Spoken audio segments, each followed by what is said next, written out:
to the Apex Legends Global Series. Today is the last match day of Split 1 here in EMEA, which means it is the last opportunity for these teams to get some points on the board and keep their hopes of LAN alive. Today we'll find out not only who we will see competing in the regional finals, but also which teams solidify their spots at Split 1 playoffs. It's going to be a great day today, and I am so excited to dive into it. I'm your host, Glitter Explosion, and of course, we've got the dynamic duo back in Tiff and Zephyr. Tiff, are you ready to close out the regular season? I don't know how it's here already. I have no idea how we've gotten here already. Like you said, APAC North knows who's going to LAN. APAC South finished up this morning, but it's time to find out who's going to be locking their ticket into the regional finals next week for EMEA. And honestly, I'm curious at this point. Glitter, Zephyr, are we going to see another Aurora win? Can they do it? Oh, you're putting it out there. We'll have to see what happens. That would be an insane run on behalf of Aurora. But Zephyr, on the flip side of things, we also have lots of teams on the bubble. Are you ready to keep your eyes on that fight? It always makes it interesting when we get into the last day or the last 6 matches specifically, where those teams start to feel the pressure because for their own bubbles, they may potentially pop. Oh, we're starting early. We're starting early with the dad jokes, the puns. All right, you know, we're gonna let it happen. Now, before we start diving into all of our action today, first, we have to get a lay of the land so that everybody at home, you know exactly where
for our ones to watch. Some really solid choices, in my opinion. We've got Omit, The Forge, and Passion UA. And if you're just joining us today, just a reminder, Omit is the former ESG team. And Tiff, that's your pick. So talk to me about him here.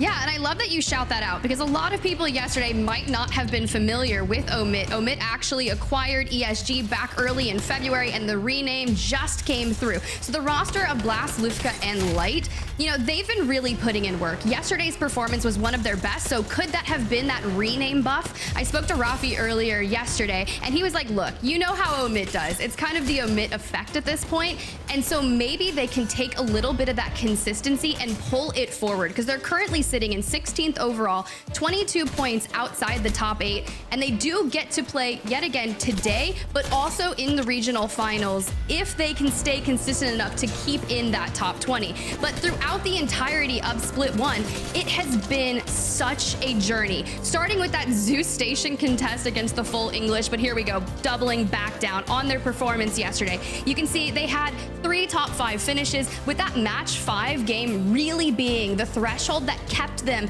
in the top 3 for yesterday's performance, that second with 10 eliminations. My only thing is, can we keep that consistency moving forward today? Because they do have that long journey to get to LAN. So Zephyr, I know we talked a lot about Omit, but you're one of my favorite people when it comes to EMEA, and I'm really curious who you've got your eye on. I think the Forge is someone that not only me, myself, and I have had my eye on, but of course everyone else as well. A star-studded roster from previously the roster mania, truly mixing things up between Horizon, Union, and Element 6, combining Phoenix and J Savage alongside Slayers. So as a result, many people in their expectations shot them potentially to the top before we worked our way into the split. But the truth is, these guys were floundering right out of the gates. I mean, their points, whack. Their placement, whack. Their kills, whack. Now, they're tight as hell. We come out at match 5, 6, and 8, second, 6th, and 5th, respectively, for their placement. This roster has gone from 30th to now in the middle of the pack for a qualifying spot for potentially those regional finals and maybe even a spot at our playoffs. Yeah, the Forge are definitely a really good shout there, Zephyr, especially when you do take into consideration just how much they were able to improve their performance throughout the split so far. But we were actually able to speak with Phoenix heading into this weekend and see what exactly they did as a team to turn that performance around.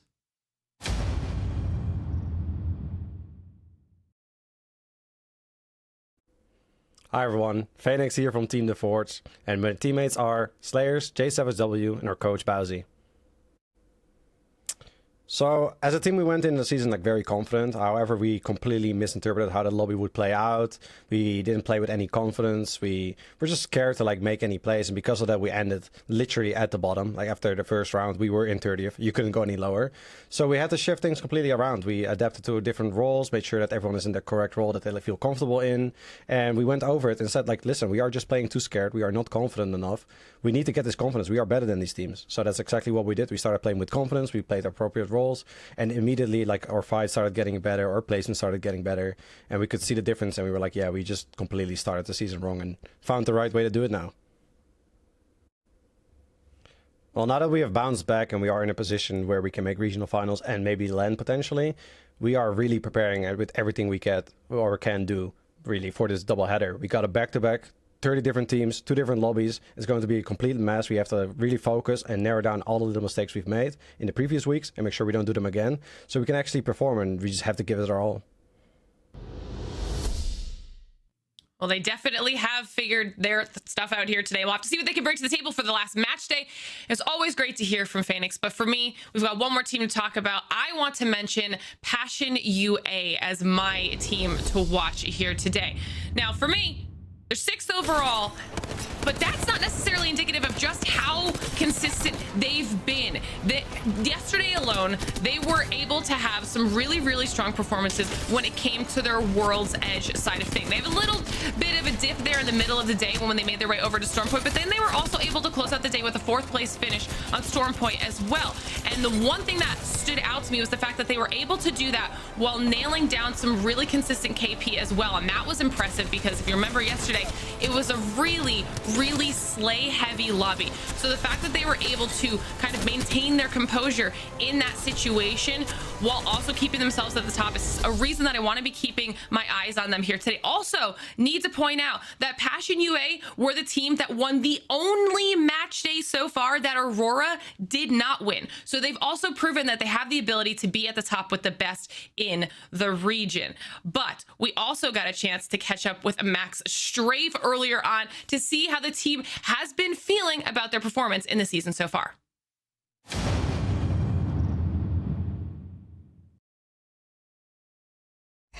Hello everyone.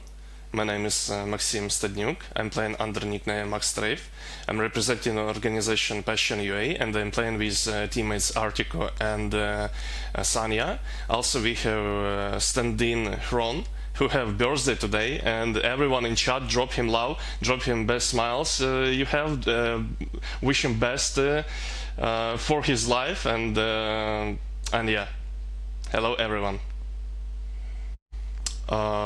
Yes, definitely. We have like one extra day of play out of like 8 teams ahead of us.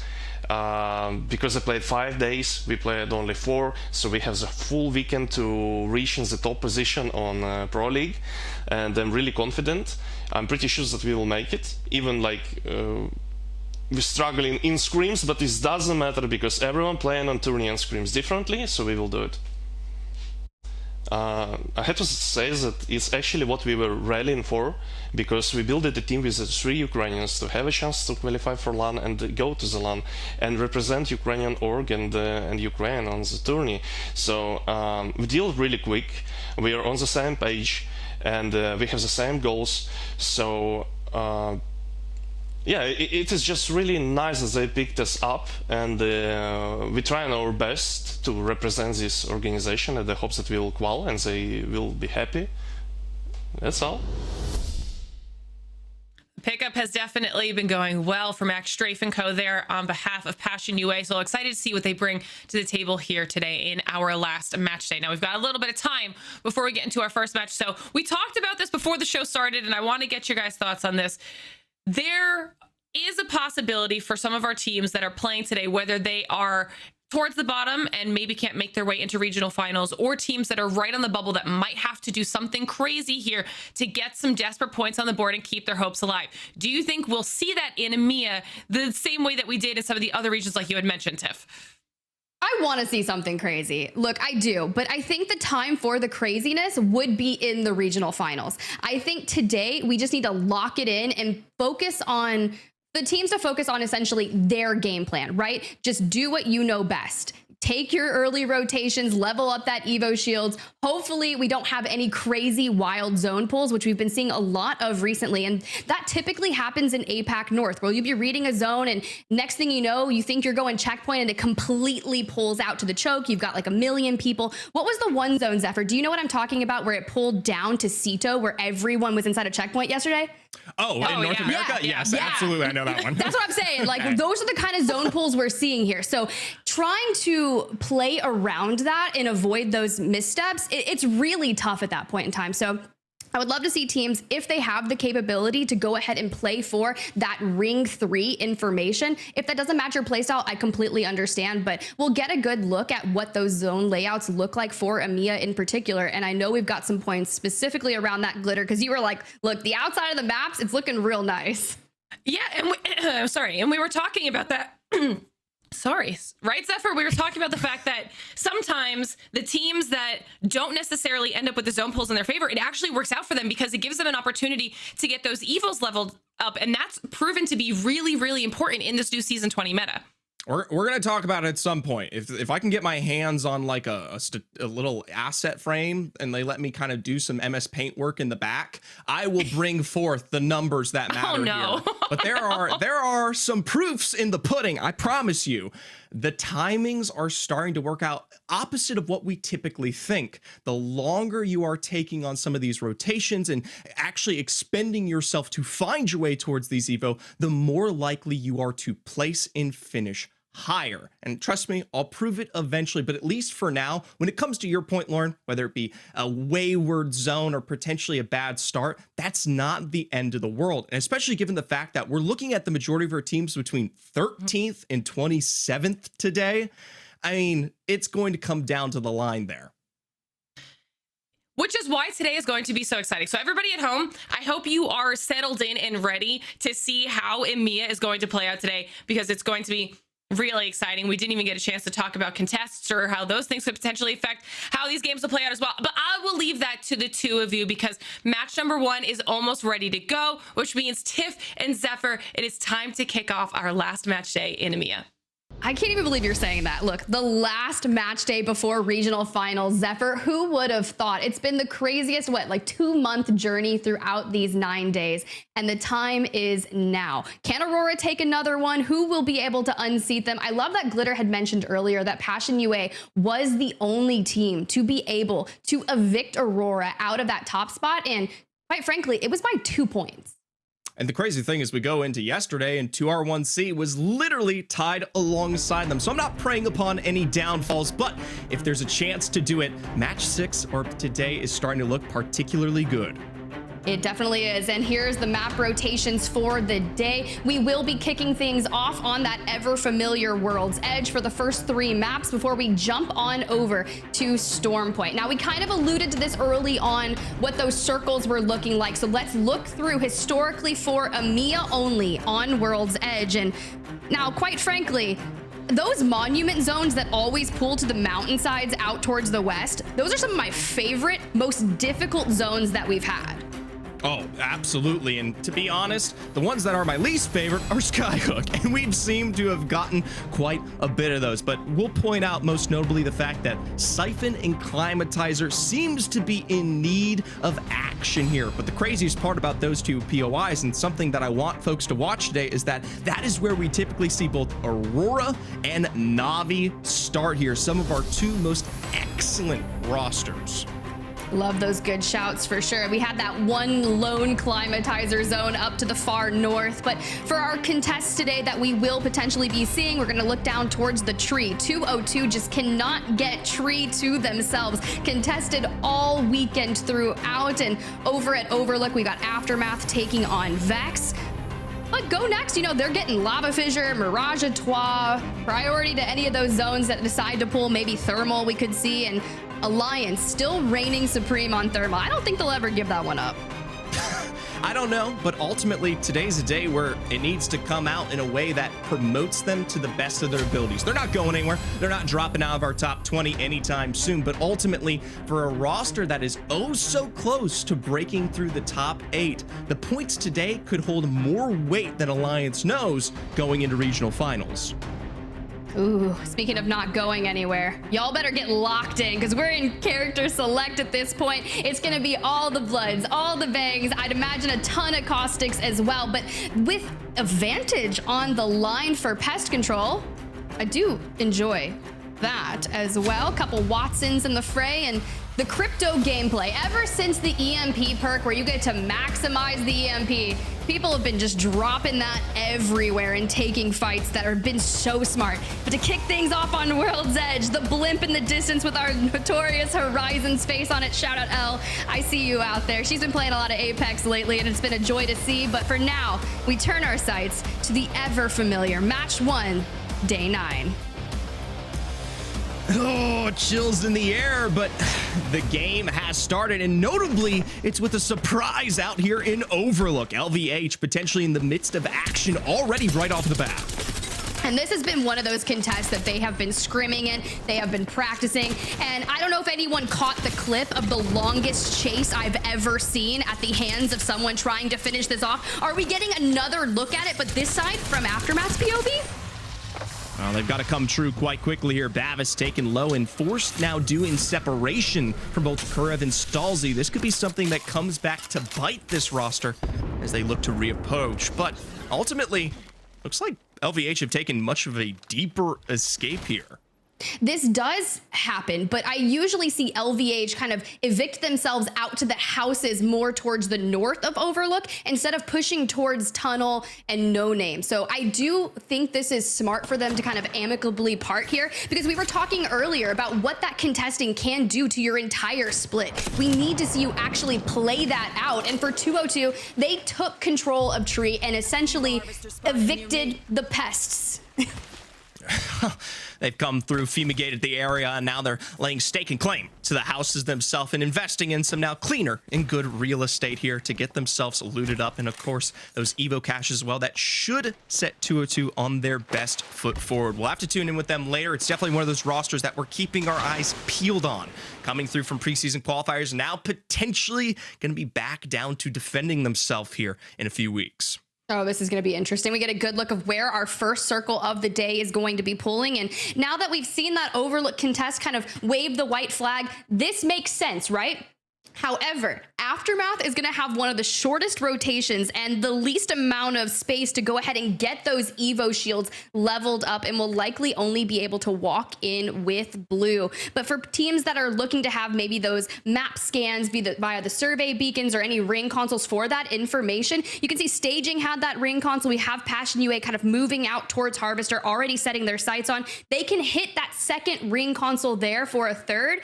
But we were talking about those monument zones. This one's pulling a little bit south, and I'm curious for that choke by Geyser, Zephyr. That's what I'm nervous with.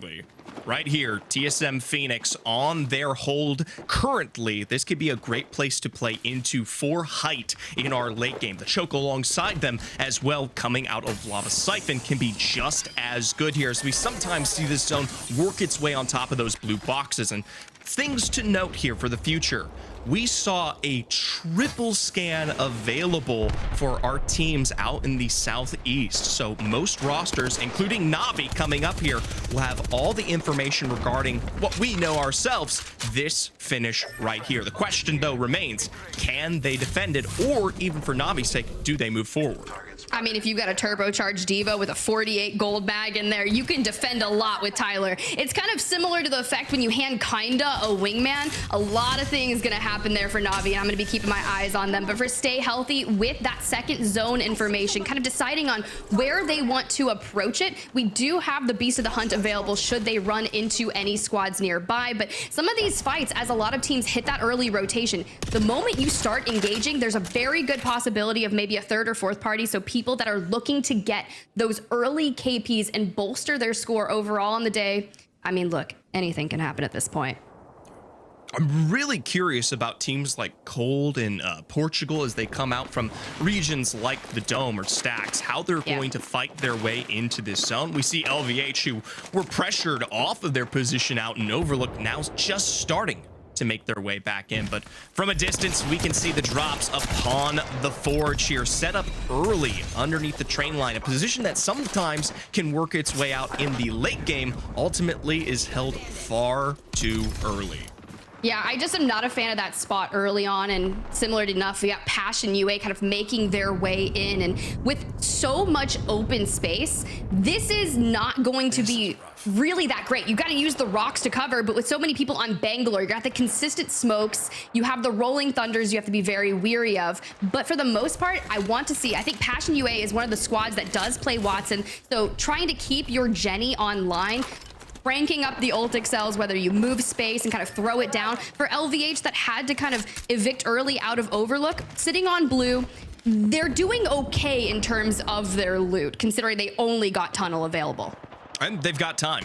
Ultimately, at the end of the day, set up in a building like this for a zone like this should give them the opportunity to pick for purple, but it could come quite a bit earlier here. Now chasing down below the train line. They don't got quite the coverage they need, and as a result, Liffin immediately going to be dropping that Rolling Thunder to give them just a bit of respite here, get themselves reset up, but they've got to make sure they're covering all sides. Ooh, if there's one thing I've learned, sometimes it's a crazy Bloodhound that's just going to push straight through a Rolling Thunder and look for the angles that allow them to move in. Now with two members of LVH down, it's Vibes just kind of going for this last stand hope, expending the black hole, nade spamming to the best of their abilities, and we talked of the choke between Geyser. Na'Vi goes down elsewhere.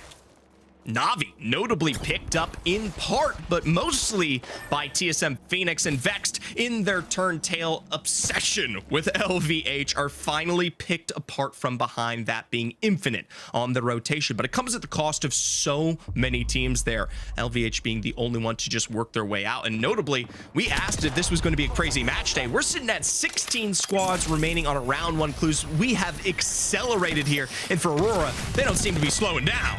No, you say accelerating, they're going to take out ExoClan, but we've got to be very weary, right? They're coming down from Climatizer. They finally make their way to Monument, but other teams that have that northward presence is going to be LCDF that come down from Skyhook. The question is, where have they gone? No, we see them in the distance just about 280 meters back. They're still working their way down, so that is going to be a real threat to Aurora, depending on where they want to clean out on that side of Edge. But with that zone kind of bouncing back, Zephyr, Do you know what I'm thinking? I personally don't. You should. You should. But I assume you're talking about the final positions here. The final positions and where we're going to be taking that. If it pulls back towards that mountainside, which I have personally seen a lot more of, be really curious because that's not going to be fun to take earlier. And I do know Omit Blast potentially has a Kraber in hand. So we do love some Kraber gameplay, but trying to smoke out, maybe play for this ring console, get that extra information with teams nearby can make things a little more challenging. Can I just say it is absurd though? We're sitting on 3 rosters playing the southern side here, still deep into Edge with open positionings completely available when we talk about this end zone. It's not particularly the best place to play out in the open there, but even chokes like Navi's now available completely uncontested here. I like the fact that at the end of the day, Cold's going to make big moves and finally close that distance, but the lack of pressure within this lobby due to the quick elimination of teams is something that rosters have to acknowledge here. There's a lot of free open space available.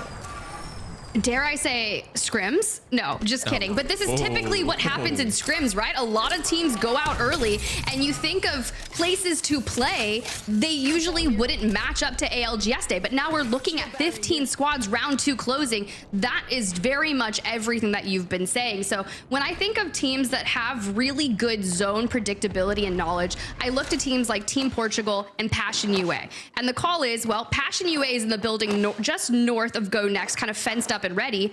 Team Portugal is holding as if it does pull to the mountainside. Ultimately, that's going to be a great area for the end game, but the question is, with the assault and rush of some of these teams coming out of these chokes later on, are they going to be able to defend themselves? Now, Alliance, they're one of the slower rosters out from the western side that could ultimately be in one of the better positions this game. We talk about a lot of the pressure. Notice it is on towards that fragment end or the chokes themselves. Alliance are kind of alone in the nature of how these decisions come true. With great timing and potentially the assistance of some of these other teams, they could be setting themselves up for a big game. They could, and I love the choke that they're holding. And for Aurora, they are just roaming free. The confidence after winning so many match days. They've got Hardeki still locking in the lifeline. And I saw some of the craziest clutch resets yesterday out of Hardeki, and I can't wait to see if we get some more of those today. But they are just kind of looking for their entryway in. Do we want to see that happen? And how do they approach it? Are they going to take that? Because they were originally moving in towards the monument side where they took out EXO. They go kind of for a negative rotate wrap around Epi, and now they've got a lay of the land. But for Team Portugal, they pick up that care package EVA 8, throw it straight onto Q, and just look to kind of stabilize here alongside their Jenny with their fence positions. I'm curious though, post kill, we gotta start building. We gotta start building those fences up. It is a hard area to cover though. I mean, It really is. This is a huge spot for Team Portugal to take over early here, and it really leaves worries, especially now, notably, to achieve and get that EVA on EQ there, they had to expend the EMP. I don't know what their current situation of loot looks like potentially for some ultimate charges, but at the end of the day, one good assault, one good rush here after maybe some forced positioning off of this round 3 close, and they might not be ready. Both got a minute left before round 3 closes. Let's jump into a listen in with TSM Phoenix, because they're going to have threats from the Troke, but they have to navigate forward. There, playing on the here. So what, do we just wait for them to have no space and then... Yeah. Okay, kill them? remember, we don't have bangs, so crossing like that, we're just gonna get yes, caught by everybody. I I think know. we're just gonna play for this and look. We're gonna need to make sure that they're gonna stay in the choke, and we're gonna need to full look right side basically. Yes, and still watch out for the rap guy. Yes, Yeah. good. The worst case scenario, if that will be really bad this rock, we can slide into the tracks and kill the team. Okay? Chalk has a team behind them, I think, like in the no-name. Yeah. They will focus them. We can just, like, Wait. flip it out now. Wait, look for me. All right, coming back out of that. I mean, very aware. They are one of the only teams that doesn't lock in that Bangalore, not having smokes for rotation, but they do have the Jenny available should they get to another good position where they can kind of reset up an incoming blood scan. So we need to keep our eyes on that. Fraz just trying to look for anyone. But for the teams that are pushing their way into the choke, it's Cold in the neighboring one, Omit rotating up on them, and Alliance is just able to take so much space on their side for their choke for free. For free, at least for right now. Depending on where Omit have potentially been forced to rotate, that may not be the case anymore. But ultimately at this position, that is a decision and an exchange that needs to come true to give Phoenix their chance here. Ultimately, it looks like Cold are going to be the dominant ones in play from that high end for Phoenix. They turn their sights, of course, down to the low ground, like they said. As a result, they've completely eliminated, and now just barely do they find themselves a minor bit of cover here on the edge. Yeah, this is tough. Get the Jenny down, make sure it's a good position, and try to navigate accordingly. But with the most minimal space and a lot of teams setting their sights onto them, you have essentially become the center of the sandwich, and it's not going to be what you want. Alliance continuously pushing down. Omit wraps around, pushes straight into the heavy powerhouse. Light going down, Blast's about to join him, and Lufka, the last stand against Effect. And here's the thing, this is completely solo dolo on the edge here for Alliance. It's an easy 3KP in a position they can work their way back into, but for TSM Phoenix, while it may be dreams, it'll be nightmares for them out here on the edge. Sab's down to just a single pickup of health, and surprisingly left standing, barely alive. A revive potentially sticked on the other end, as Infinite are going to pull themselves back up with Cold now moving in to capitalize here.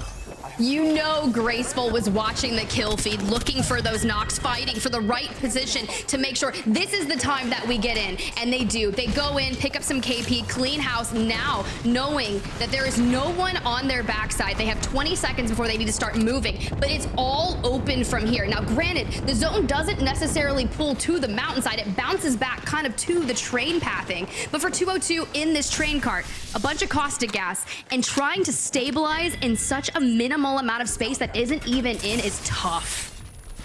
Not terrible, though. At the end of the day, they're still picking up more KP than what we've seen from some of these other rosters. Remember, even 2 to 3 points on your first game of the day can be absolutely huge, but the question of where they position themselves for the future will be what we ask for LCDF. Straight to the head of Team Portugal. I'm surprised they get to play this even kind of spot here. Now stuck with the EMP, Flesh found. I think potentially their days are done. It's the lowly knockdown shields that save Izadin for the time being. And Zidane actually goes crazy. I've been keeping an eye on a lot of his POVs throughout scrims, throughout match days, and just some of the things that they are able to accomplish is wild. But despite having everyone looking down, you don't have those knockdown shields anymore. The incoming nade spam, they took those out, and you are just praying that no one looks your way. Alliance walks in to that next zone. Meanwhile, LCDF will be fooled. Aurora in the distance, still fighting for whatever they can get.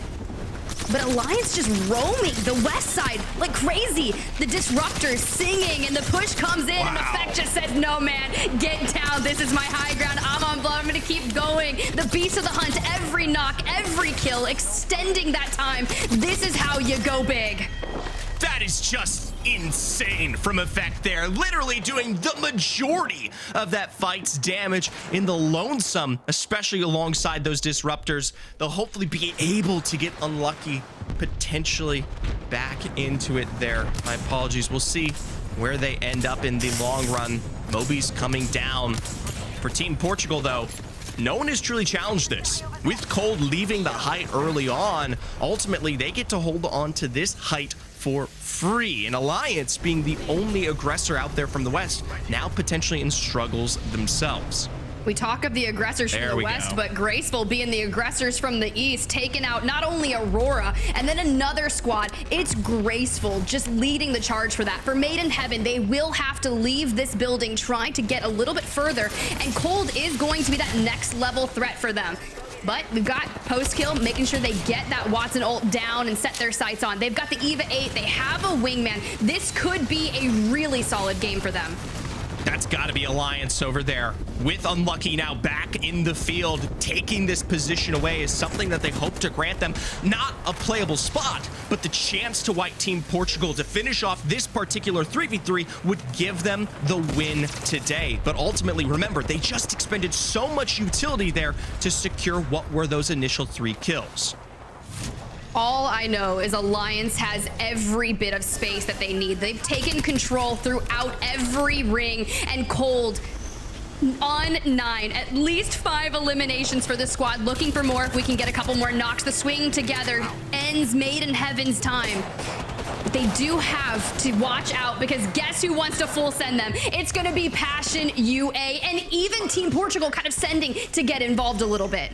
Ultimately going for the pipe down below. They will grant themselves a minor bit of cover even if we don't see the damage come through. And this has left the entire southern side completely in control of Alliance. And look at that pull. It is playing directly in front of Hockey's here. And he's able to just get on that rock and put an angle down.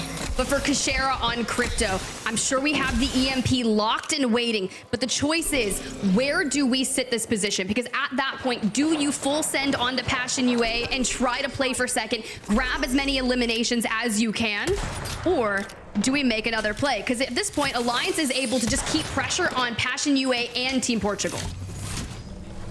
It's going to come down to choice scenarios, especially, like you said, the timing of that EMP. The question is it during the climb up from Passion UA as they pressure the pipeline itself, or is it the initial onslaught from Alliance here as they're forced to shift down from above? Notably, it does look like just barely Passion UA might be able to play this a little bit longer than Alliance. And I'm really curious because Sonya does have the Rolling Thunder. The timing of that coupled with the Wingman can do a lot of damage in minimal time. So they can turn kind of this position underneath. But that EMP almost taking up the entirety of the circle. Passion UA starts kind of faltering. They lose a lot of their shields. But can we get back to full form before we have to continuously push out? And when will Team Portugal leave the tube? Ultimately, that EMP, though, never hit Alliance. And the timing is oh so particular. But at the end of the day, that's what might come back to bite Team Portugal here. Now, Effect with ultimate in hand. It's going to be like shooting fish in a barrel when it comes down to the pipeline. Hockey's on the other side, and with one quick slide, they will find a major fleshbound and the knocks to boot. They got to worry about UA from behind, though. And here it goes. They stayed so healthy on that swing against Team Portugal. And Alliance, they win the first map with ease. Effect on that Bloodhound, just really utilizing the Beast of the Hunt to max potential and just eviscerate everyone. I feel like it's an Effect highlight reel from this game alone, from the Beast of the Hunt in our early fights to potentially more in the final moments there. Alliance, I mean, I can't say anything but perfection in that first game, from their rotation out, their fight against Omit, and then most importantly, pressuring and taking away that position from Team Portugal. I was shocked to see them drop that one to such a degree after holding on for dear life throughout that entire early game. Yeah, you think of the history of the early game. They land thermal stations, so it only makes sense for them to take the choke that they had. But you called it out right. The pressure from Omit on that rotation early, because they were anchoring one up front to kind of keep an eye on where Team Portugal was playing, but then they doubled down and put Hackett in Effect on that southern side to keep an eye on Omit. And then originally, when they said, hey, you know, Omit's coming this way, they kind of grouped back up together, completely annihilate them, and set their sights onto walking in. Regardless, that is how that should be played, and it was pretty impressive. Absolutely. Something to note, though, is Passion UA kind of just poof in the mist there. We thought they were going to be a little bit more of a dominant pressure, especially in our endgame, but after that EMP, never really getting the opportunity to put their shields back up and losing out notably of the underside cover there. The minute they hit train line, they basically hit the grave. I don't like saying that. They hit the grave. Look, I respect the building they were playing in, and I respect where Team Portugal was, but that pool, not in their favor. And at that point in time, it was so heavily congested up to that fraggy side with everyone making their rotations throughout those choke points. It was just going to be such a nightmare. Let's go ahead and take a look at match number 1 results. Let's see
genuinely be one of the worst things for your entire split. Let's go ahead and look at the stats from the top 3 finishers of map number 1, and in particular, Effect. You said the highlight reel Zephyr, well, a nice 1800 damage. It's a good start there, but we're going to see if Alliance can keep this one up. They showed some incredible changes in these last few match days, but today is a day where it needs to shine more than ever. So game 1 is good, but can they maintain it here? For Passion UA in Portugal, though, I mean, we see some cookage from Passion as a whole, cleaning up the remnants of Fragment. Portugal, though, bit of an outlier. Yeah, definitely. I mean, look, that's what you get when you get to zone early and you just really focus on holding it and not really wanting to overextend, get involved. They focused on the placement. It paid off. Regardless, 7 points is 7 points. But we're going to cut to a quick break and get some things together. When we come back, we'll have match number 2 on World's Edge.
Welcome back, everybody, to the ALGS. You're seeing Zephyr's face. That's because he wanted to see the reveal on that trivia, and he didn't know if his answer was correct. That might haunt him for the rest of his days now. Someone, if you're in chat, send me a DM at ZephyrCast on Twitter. Tell me who that was, because I need to know.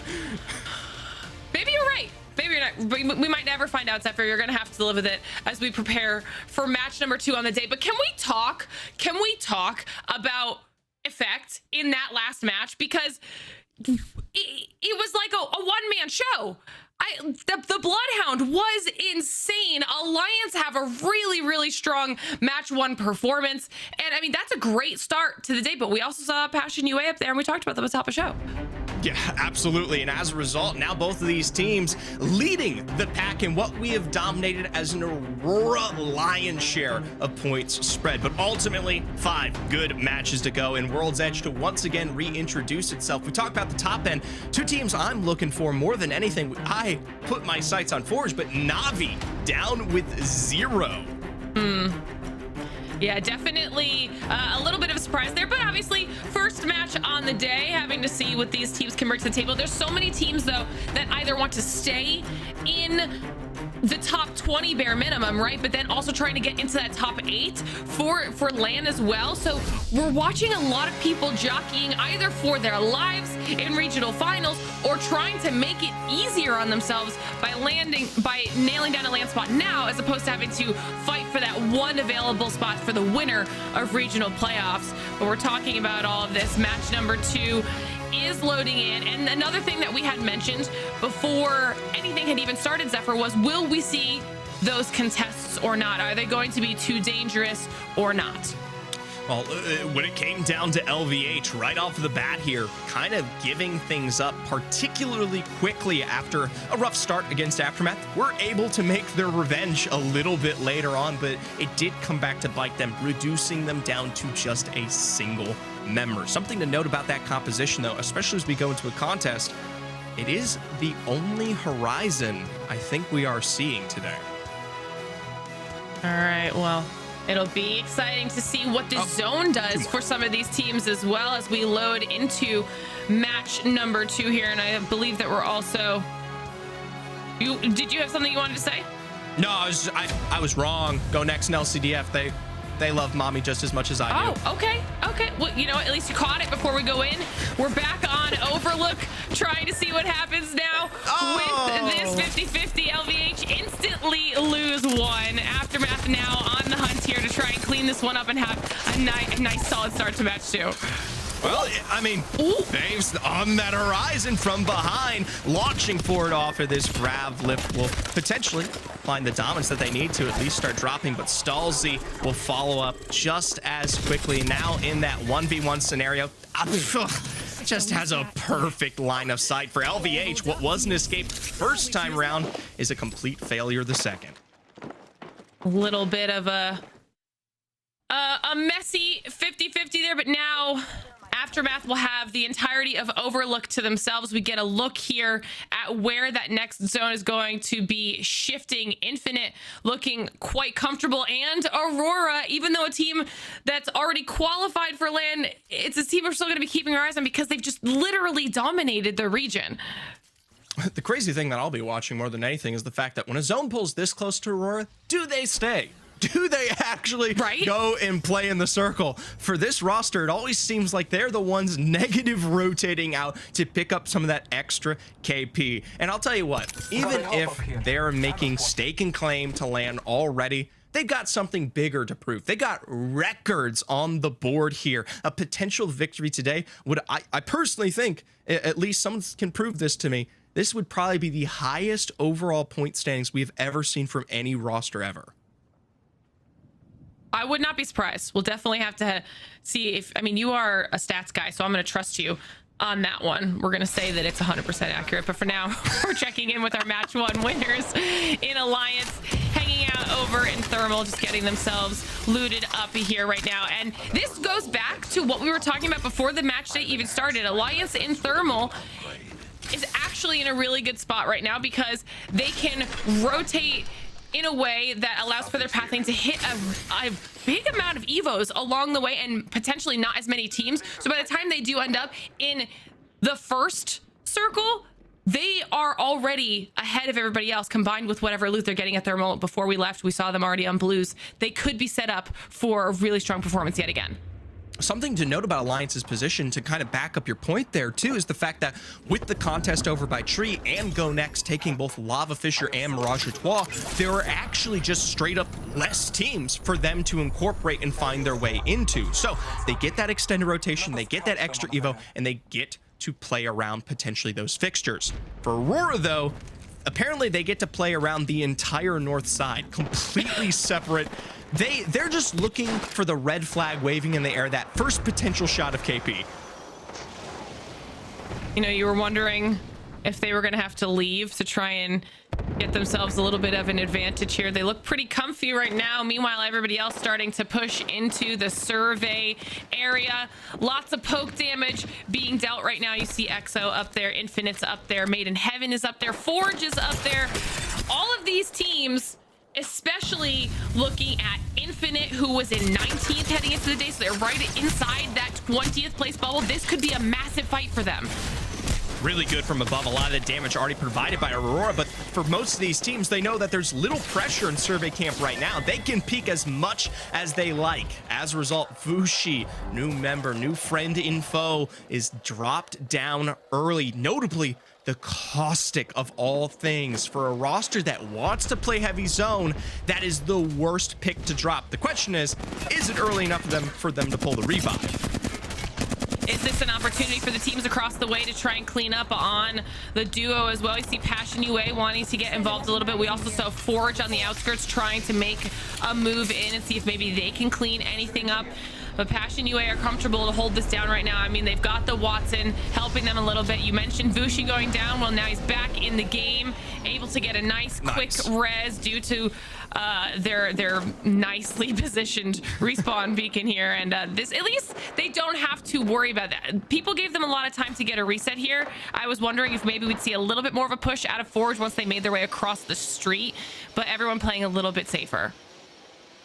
Speaking of safe, TSM Phoenix should find themselves in complete safety up towards this northern side. It isn't particularly where I think Zone will, well, actually, now that I've got that Zone 2 information in hand, the train line in this position in particular is starting to look a little bit spicier here. They might have to make their way a little bit more over towards the east where that train line really comes into effect, but that could be a really nice transition for them if they're able to defend the backside train line.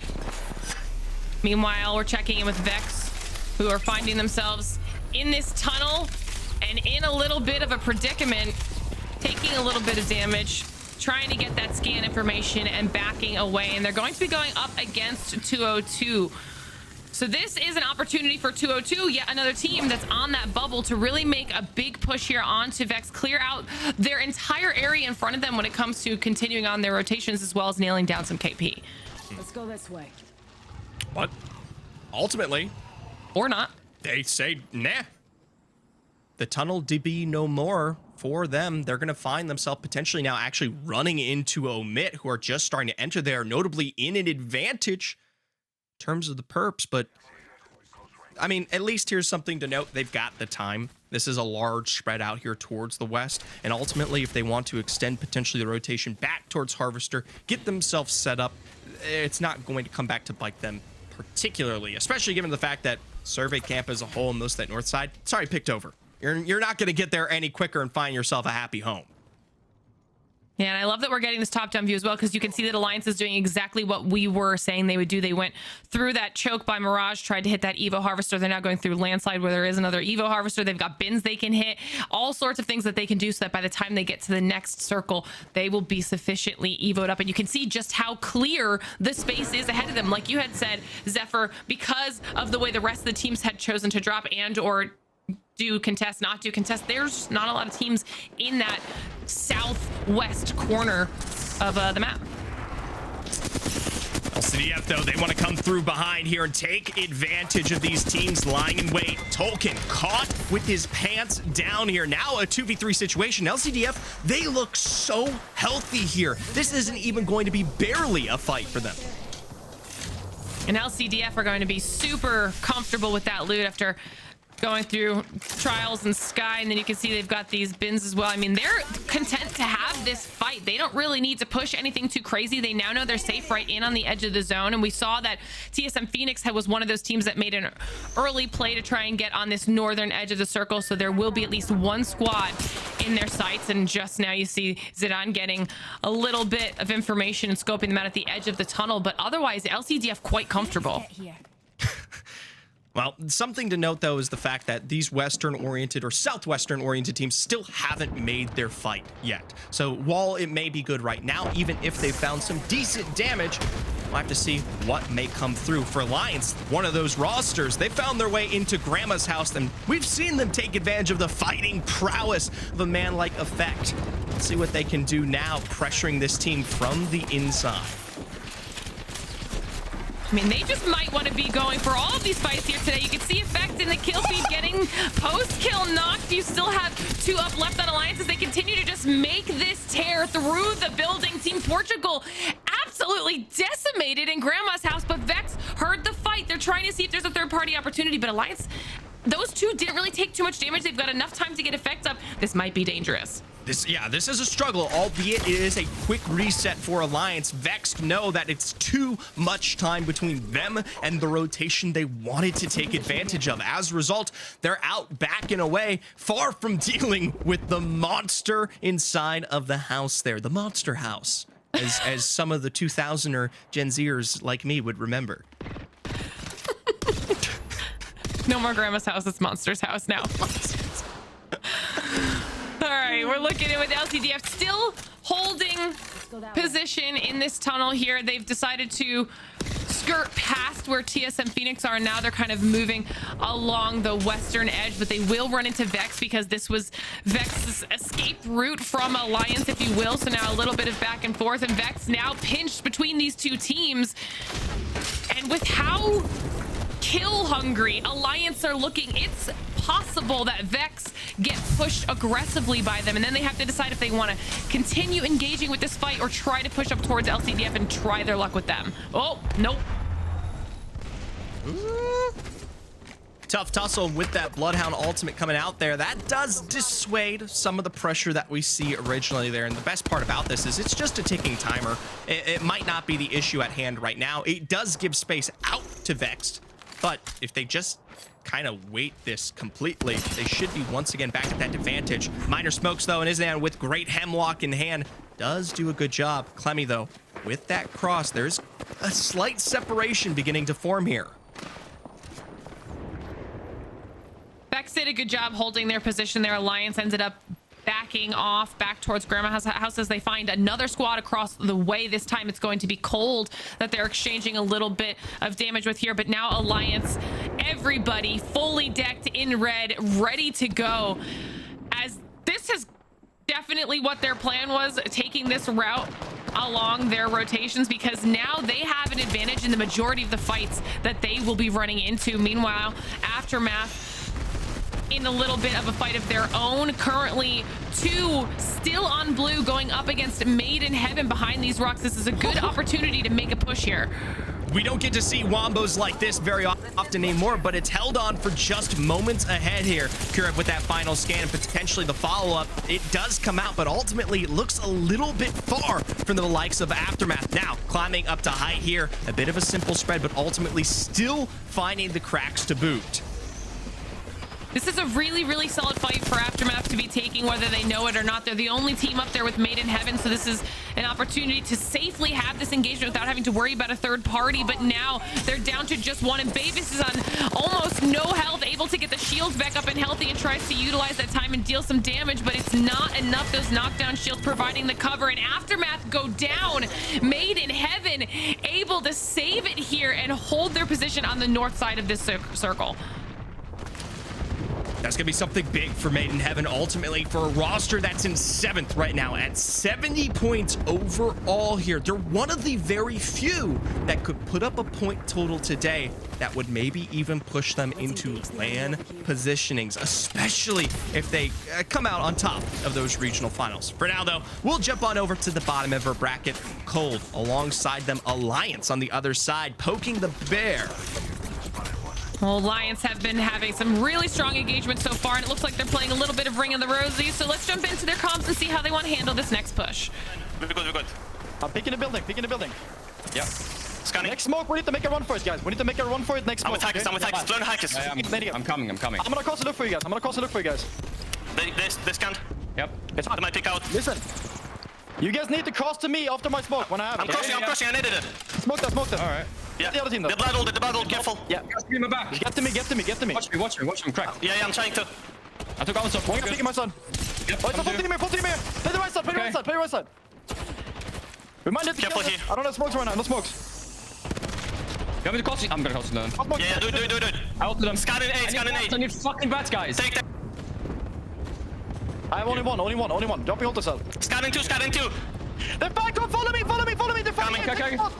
Take the spot. They're just flowing. Go back. They just landed there. We can The left. That's good. Listen, they might fight again. The team that flew in might fight again. We can mirror them mid. Okay. One team died. XL, okay? We have space above. I'm gonna set this up in a second. I'm not gonna have my ult. 3 minutes to clear this side. We need to clear this side and win the game. I mean, Zephyr, talk about chaos here. You can see Alliance trying to decide if they're moving or holding the spot. They saw one team land behind them. Do they want to push that and try to take that fight right in the edge, clear anybody behind them? It is LCDF, so this should be interesting.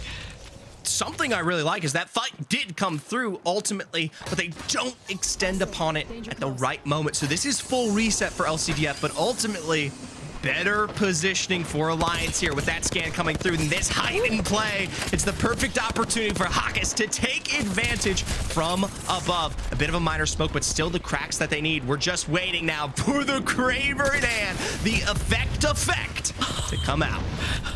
Who is finding these guns for this man? I mean, Alliance have a little bit of a height advantage. They have the sight lines and they have taken damage, but Alliance with the scan while also jumping down and keeping himself alive, giving himself some time to heal. heal now. Unlucky trading off, making sure he can keep the damage off of Effect while he gets the heals off. Unlucky. This is just the coordination right now on behalf of Alliance has been stellar. Had they not been shot out by Made in Heaven over on the side there, that could have potentially been the end of LCDF, who in arguments did do a great job at defending. Now, ultimately, Omit and the rest of our rosters down here in Survey Camp are still trying to fight their way through some of that chaos you were talking about earlier. Light looking over the edge, smokes to boot, and now Alliance coming through from behind.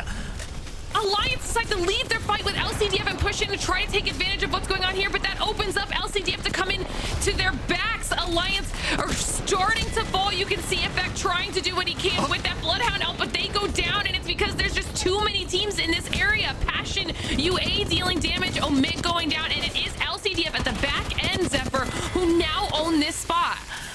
This is absurd.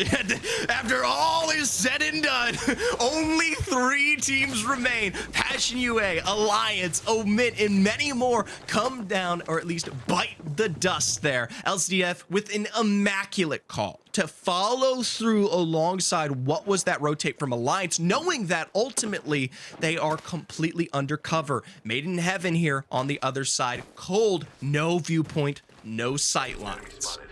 That was a tough call for Alliance to make too, because did they stay there and try to keep having that fight with LCDF where Made in Heaven was kind of being annoying and poking from the side, or did they push in and try their luck with all of the chaos in the building, knowing that LCDF could kind of mirror that and follow up?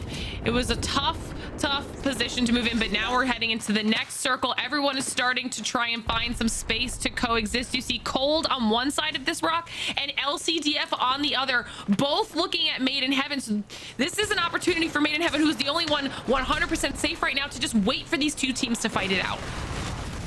It is a bit odd there, but the positioning ultimately is beginning to breed what is potentially JMW's end. Sitting on just 1 point of health, LCDF will ultimately go for the full set, but this is going to cost them their placement, even if they come out in second. Made in Heaven now, the cleanup crew to deliver from above. Drop down the gas. This is what Made in Heaven was waiting for. They take the opportunity, the extra caustical, just because they can. Made in Heaven close out match number 2. I mean, once they nailed down that position, Zephyr, on the north side of that circle, they did such a good job of zoning everybody else away and being annoying enough that nobody wanted to take the time to cross the distance to even get to them, to have that engagement. They set themselves up to have such an easy win, but it wasn't an easy road to get there.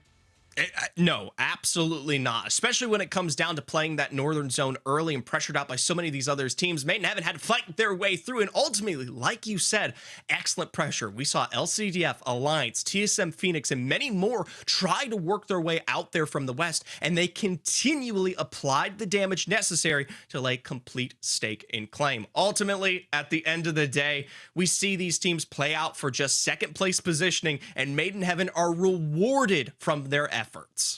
There were lots of really good decisions on behalf of a lot of the teams that were there towards the end. You know, even wondering, would it have been better for Cold or LCDF to try and maybe, because you saw spread out Made in Heaven more on the top side, was it maybe could you have caught one of Made in Heaven out on behalf of LCDF's side of things and tried to clear them out instead of allowing them that time and space to really hold that until the very end?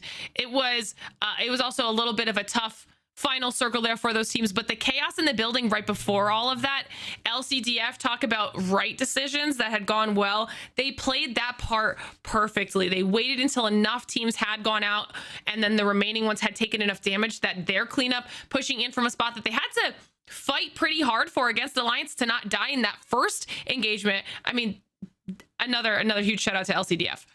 Yeah, potentially getting blistered there and on their way out, saved by the bell. They turn around and say, we've been given by the grace of the Apex Lords above us a second chance. And they take that one and they literally run with it down to the south into Survey Camp. And they absolutely destroy anybody and everybody there after keenly watching Alliance's rotation. They could have made the decision to compete against Made in Heaven, but ultimately something that we'll have to take a look at when it comes to the scoreboard is you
I noticed too is that Team Portugal's on the second half of that page with 7 points overall, and it's all placement. They have more placement points than Aurora, who's in 6th place right now. So Team Portugal needs to pick up that KP side of things, then they could probably put themselves in a better spot when it comes to those overall standings for the day. But that's only match number 2 in the books. We still have 1 more match left on World's Edge, 4 more matches left on the day. It's time for another short break, so don't go anywhere. We'll be right back.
What's up, everyone, and welcome back to the Apex Legends Global Series. Match day number 9, which means it is the final day of that round robin number 3 to find out who's going to be making their way into the regional finals. And Zephyr, man, they finally let me out of the basement, you know, and I'm back to see what's going on. Yeah, I know. They threw me in. They're like, match number 2, go away, Tiffany. Don't worry, I'll have to take a trip down there as well as we make our way through today's matches, but at least they let me see World's Edge all the way through. Yeah, something that's really cool is we saw that major alliance victory in match number 1, Made in Heaven, kind of living throughout the chaos of Survey Camp. But for our final match on World's Edge, there's a couple things that I want to mention, Zephyr. Passion UA typically isn't the strongest performer on World's Edge, and currently they're doing it. They're in top 5, and they usually play way better on Stormpoint. This is a really solid showing for them thus far. Hey, it's a solid start, but is it the question of one that will put them potentially in similar standings to what we saw when Aurora wasn't on top? And don't you worry, for all my Aurora fans out there, I'm still counting the moments here, but time is ticking and potential records are, well, left to stand. And as we get our players locked into the dropship, we always want to look at what that plane line is going to look like for our contests. How long is it going to take for them to get there? We've got a relatively central northern zone with a pretty vertical plane line going from the south to the north. So they'll have a few moments to get to that overlook area. But for teams like Alliance at Thermal, Omit at Launchside, Portugal at Dome, they're going to get that early time on the ground to begin that journey of leveling up those Evos. That's something that we'll continue to talk about here as we continue to decipher the remnants of Season 20 and what it means. But ultimately, we've got to start out here towards the overlooks. Once again, Aftermath in this initial contest. This time around, they're not 50-50. They're ultimately going to potentially fight this one out separate first, get themselves looted, and then approach the fight. Currently, it's 1-for-1. This is kind of the typical strategy that I have witnessed from LVH. They'll take these buildings, look for anything that they can use. I already saw someone grab a Volt, which if I'm going for a contest, I want a Volt or something of the like, maybe a flatline to boot. But now you can see Vipes going for the upper area, looking for high ground, maybe give some good shouts to the team as Aftermath hits the scan and looks for a way to approach. But an amped up Sentinel off drop on White Shields, it takes a headshot at 156 to level them out. Something you've got to fear hearing it above. Dropping that Sky Nade, that's going to give the potential cover Kuref needs to close the gap ultimately with Havoc in hand, one of the best assault weapons in play. They're set up for good fights here, but breaking through this building and potentially catching them out is the question they need to solve here. Notably, Aftermath just starting to close the gap on each other. Hanzo looking for some cheeky angles over there on the high ground, but it's Liffin making first contact, grabbing a knock onto Kira, forcing it into that 3v2. Looking to just kind of finish that off, maybe a nice shield core swap. There it goes through, and now we've grouped up and kind of death ball forward now that they've taken control of this. But sometimes those contests just take way too long, and hey, we've got someone that maybe wants to put a little thorn into side of that. Or not. I mean, look, if you just want to be a little pest control over here and be like, hey, you know, what's going on over there at Overlook? I Maybe like not. this. Maybe Shot not. at once. They are shot at one time, and they make the rotation away, which granted is actually completely smart. I'm not going to make fun of it too much. No, it is smart. You're especially right. after hearing the shots completely stop. That's actually not a fight you can take advantage of. Yo. So for Pest Control, as a duo, they've got to go out in a way, but I hear your oohs, I hear your ahs, I hear what is a zone that looks oh so familiar. Folks on the northeastern side of the map, they are paying the big bucks. So here's the deal. When we brought up the historical EMEA zones at the top of the show, Overlook, Epicenter, Climatizer, they were vacant, right? No ending there. And now you see at Overlook, the zones kind of intersect, which if you're going to make a prediction here, you're going to want to err on the side closer towards Overlook. LVH can probably play those buildings throughout this time. Aurora playing that heavy edge style, moving from Climatizer, isn't going to immediately drop down on Overlook. They want to go and get aggressive, get those Evos kind of sent up. But for the teams like Pest Control that were taking shots at Overlook before kind of running away, well, you know, stay healthy's here. See if they can live up to the namesake as they begin to start this assault. Falcon looking for angles out and above. Maybe play to the advantage, but ultimately it's gonna be the full drop that ends up actually not in the knock. It's gonna be picked up by AJ ultimately in the end, but the follow through means likely just the complete end for Pest Control. Okay, Mizuko, I see what you're doing. We still get that finish there. Pest Control will be the first team out of the lobby. But Vex, man, they're entering the equation here at No Name. The regardless thing about this is stay healthy. Did stay pretty clean on that engagement, but ArcStars will lead the charge, and well, here comes some stuns. Vex, though, do get that initial knock, and they make it too. We just need the final member, and then next thing you know, it's gonna be another one gone. Another one gone, another one gone, another one bites the dust. Hey, but there's one that's potentially now on the escape. For Falcons, taking to the sky here will fly far and away from that source of action. For Vex, though, this feels like the days of yore. This was a team I used to attest and say, man, look how aggressive they get. Look at what they take advantage of. See how they play in Pro League along things like the Lifeline of all pickups. And ultimately, they've had their roughest takes into this split in particular. But for now, start to show some signs of life on a day that they need to most. Signs of life here. Na'Vi coming into this in 16th place about, so would love to see them kind of start turning the trend northward for them on their journey, but LVH also doubling down, making it into the tunnel, scans forward. Aftermath, justice for Bavis, man. You gotta hit the finisher. All right, I see you. I like how I say aw. I I'm so know. sad. I'm so sad watching anybody go down. And all these teams, I have no particular favorites. So seeing the one down there and the struggles of Aftermath after what was their start, it's beginning to look a lot like game one. And it makes this Effie just a little bit sad. For Omit, they once again are pressuring an oh-so-similar choke. This time around, it ain't Portugal, or I guess last time it was Portugal. So yeah, same issue, same roster, same thing, and same struggles to push them away. Yeah, with this zone being relatively similar to what we witnessed on match number 1, a lot of our teams are going to be on that same pathing. However, Team Portugal did play more of a central on this mountainside. They didn't really get into the choke. Off screen, Aftermath does fall, but I think this is smart, right? We have the Jenny, you've got the fences, and Omit typically the decision they had made in match number 1 was actually not push through this choke. They doubled back and took the other where they fought against Alliance, which would probably be the similar journey for them here. See how it ends up for them, as there is still a lot of time on the board, but once again, particularly quick finishes for some of our rosters. Things, though, have slowed down in EMEA when it comes to our starts, where we saw 16, 15 squads remaining walking out of our first game of the day on Zone 1. We are now down to 17 in second. So teams definitely beginning to start to feel the weight, especially when it comes to the placements and survivability that they need to have in, well, some of their final moments. Some of these teams just quite literally won't be playing again. That's very true. Stay Healthy, one of those teams that did get eliminated, but Cold in 5th overall on the day, holding a choke. Let's go ahead and jump into a listen in with them and see what their plans are. They're fighting in tunnel, but that's not. They traded! Fuck, did we go? We can't. We won't make it around that way, Grace. No, we won't make it. The only way we make it is if we rip the Valkyrie and land like here, bro.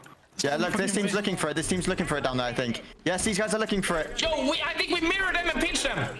There's no one in farms, I don't think. They've just run across the whole thing. There was a You're team here, saying no name, yeah? Jake, Yes, no name, sorry, no name. Yeah.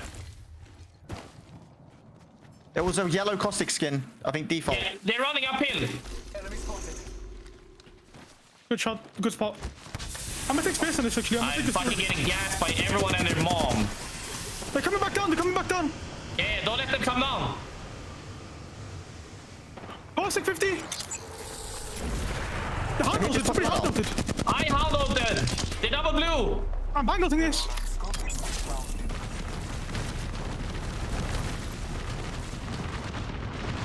I'm selling. I'm ranging. Pick your store, Grace, if you want to. I can't. Be careful. I'm going back inside garage. A mechanic, sorry. I destroyed that door. I know you did. You'll try putting nades in them. They're hiding now. They're still blues, but we're gonna get I'm gonna pick respawn beacon. Yeah, play respawn beacon. First off, Graceful's amazing, Zephyr. Second off, yes. Who hound ulted? It was me. I did. I hound ulted, and now we're doubling back. We saw some issues with Na'Vi earlier in the kill feed. Matafe going down, and well, Omit are sending it, taking apart kinda. They put the full, and they keep taking that pressure forward. I mean, this is something that we heard from the perspective of Cold there just moments ago, trying to take advantage of some of the chaos out here and towards the village as a whole. Na'Vi, the ones to pay the price there, and as a result, will be forced to walk away from what is, I consider, a really strong power position in a zone like this. But we might be potentially getting our lower end train line finish. This is something that we saw a lot in the past. Good shouts, because I absolutely love where Forge is positioning. We talk about those zones. They're not touching just north of Overlook, which is likely meaning the zone is going to bounce back to where Forge or Infinite has positioned themselves. Go next, though. They are holding the front line for a lot of those congested teams coming out of No Name. And it's just a matter of time. But with Kaishi kind of having that black hole available for the next fight, Omit spacing out appropriately, looking to kind of carry that momentum forward. And, well, Hanzo, remnants of LVH there, looking a little sad. Like I said, I never want to see any one of these players down and out here. And for Team Portugal, they've got to find the damage they've been looking for all day. Instead, it's Postkill taking the major brunt of that one, and the follow-through from Sideshot on the other side. Just barely do they catch them out, and it's going to be Izidin from the final angle here to seal the deal, send Kashera down. There goes Posty, and there's one more member, but if you're going to catch Kashera off guard, someone's going to have your back too. Zidon falls, and now Psychop and Kiner will have to clean this up. But they just want to get him inside, hold the door. But what do we mean here? You left just a shred of space, and now both members are down. Go next, Team Portugal eliminated, and LCDF looking to have more eliminations. A very scary squad to come out in early games. They're so good at fighting. Speaking of good at fighting here, Cold, well, they need to advance their tactics. They need to achieve the success that we've been expecting, at least from our listening here. Now against 202. JMW with first drop down and the KP to potentially boot. Missiles won't quite land, but I mean, this kind of pressure, that kind of assault, JMW didn't even need to be there. But they do, and they finish it up quite cleanly. Miscom escapes to the north where Omit gets word of them. A full send will likely be the end of them, but there it goes. I was like, we're hanging on by a thread of 1 HP. But unfortunately cannot string things together. Turning over to TSM Phoenix, 15th overall on the day, sitting on that triple blue. We do have the Skyward Dive available should we run into too many issues going forward. Still needing to clear their backs with the ring. Well, it's calling. Oh, they don't decide to finish off what could have been drops on the evac, and instead, yes, prioritize the rotate there. But that was great damage found on some of the extensions from Omit moments ago. We're gonna just take a look here as they land and see if that's the healthy position they placed themselves in. For Phoenix, though, upon the tower, ahead of Aurora. Omit now, yep, just as they land, beamed out. So many evac towers and Valk ults towards that end game. You gotta have to flip the coin and see, will we successfully make this rotation? Well, for Omit, that's a no, as Zidane kind of puts the finishing touch onto that forge. They make their way, and a nearby respawn is going to have all the eyes on, but ExoClan still able to maintain that central train cart at the bottom between all of heavy hitting squads like LCDF, Passion UA, and Aurora, building their Fire Beaver-like dam on the rocks above. We'll see if they potentially can hold or the water will break here for Vex. Their push coming out from below after successful fights in the no-name now looks for potentially more. This is a sweep from behind from Clemmy that takes advantage of the lack of positioning. Raz goes down. It's only a moment to go before we likely see the ending of the TSM Phoenix. I almost called him Phoenix Legacy again. Look, you can change your name, but when you keep Phoenix in it, I'll be tripped up for days. Incoming scan, trying to dodge through the arc stars, not even wanting to get stunned. Vex maintaining relatively healthy, and as I go to say that, it falls apart. We're baiting out our caustic ult, just trying to survive a little bit longer. Bacco able to stick the bat for now, but with LCDF on the other side, and Kyrie looking to take advantage and make for revenge on the remnants of her teammates here. Go for the full assault. Trying to stay alive, though, with a Rolling Thunder, and LCDF moving in quite quickly. It's a single Kraber shot that seals the deal. And sitting on triple red, the Evo armor advantage, the Kraber advantage. Now Graceful just ahead of them. Gonna have to watch out because we do not want to take a headshot. Psychop, though, will miss 6 more bullets to withstand, and they're just able to hold out the bottom of the ring. They are the final team making their way in. Their back is clear, and they only have to worry about the squad on their left of Made in Heaven, and then maybe even the remnants of LVH. Woohoo! Struggles ahead here. Something to note is the Alliance down to what looks like just Effect. Alone there below, making the way back up. That's going to be an incredibly dangerous rotation, especially with Jay Hanzo just behind you on the other side of that ridge. We look, though, towards the train line. This is something that tends to stay in these zones here. Passion UA trying to fight for a position. If they can break through that line of space, might have something to poop. But granted, we're actually fairly decently still in zone for next pull. Yeah, it's respectable, right? They don't want ExoClan to make a rotation towards them. And by continuously putting that pressure onto them, they want to force them into Forge. And as we check back in with Cold, it's just Graceful last standing, putting down so much damage, but it's just not going to be enough. They fall down to the final 7 as ExoClan joins them. LCF making big sweeps to clear out their behind. They don't even turn tail towards the damage they've got to work with. Zidan with the drop of 2 and 1 stuck inside the pipe here will be more than enough for Kiner and Psychop to handle. Can we just talk about the swing coming in from Zidane? Like, he starts the entirety of this fight, the confidence, the ability to just go in and throw it down. They were sitting on 16 eliminations coming into this map, and as I look at it, it was Zidane with 8 of them.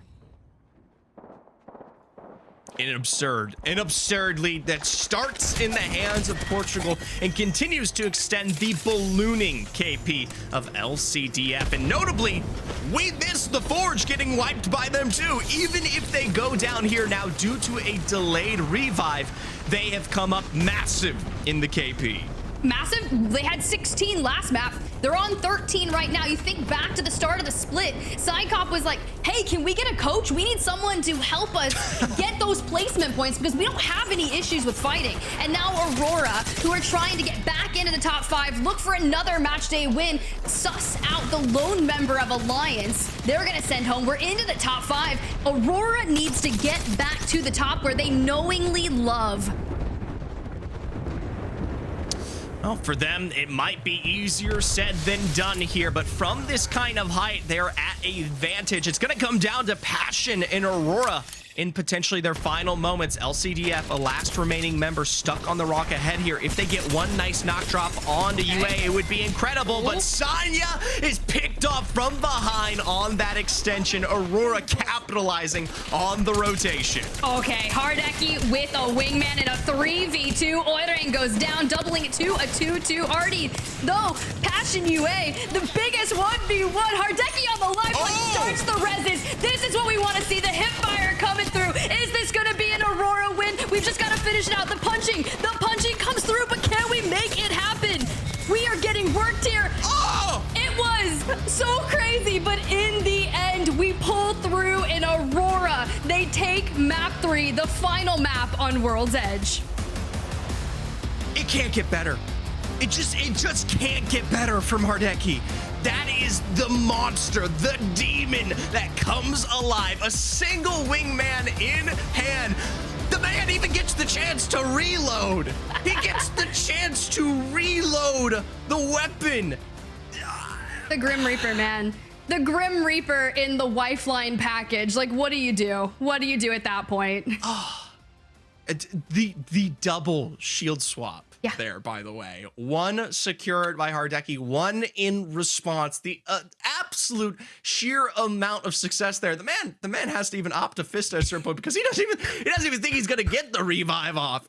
Hey, look, that was overall one of the best 1v1s I've witnessed in a minute. And on the other side of that, you've got Passion UA, right? We kind of touched on it a little bit early on. We were talking about how their performances on World's Edge haven't been the strongest. But coming into match day number 9, well, they finally figured it out. That is what they need to set themselves up for such a successful 6-game series, because keeping yourself in the top 5 and moving on to Storm Point, which you're historically performing better on, that's how you take a match day win. Absolutely. And for them, especially since they're still set up there within the top 5, this kind of consistency on World's Edge is something that we will attribute to potentially their success today when we work our way into, like you said, the map that they are best at performing at. But to be honest, for me, it is LCDF. We watched them survive up to 3rd, which in itself is great placement, but the KP alongside it should set them above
and Alliance just trying to make it into that top 8. They want to go to LAN. So let's see them shake some things up on the latter half of our series. But we got to get our host back. Get it back in here, Glitter.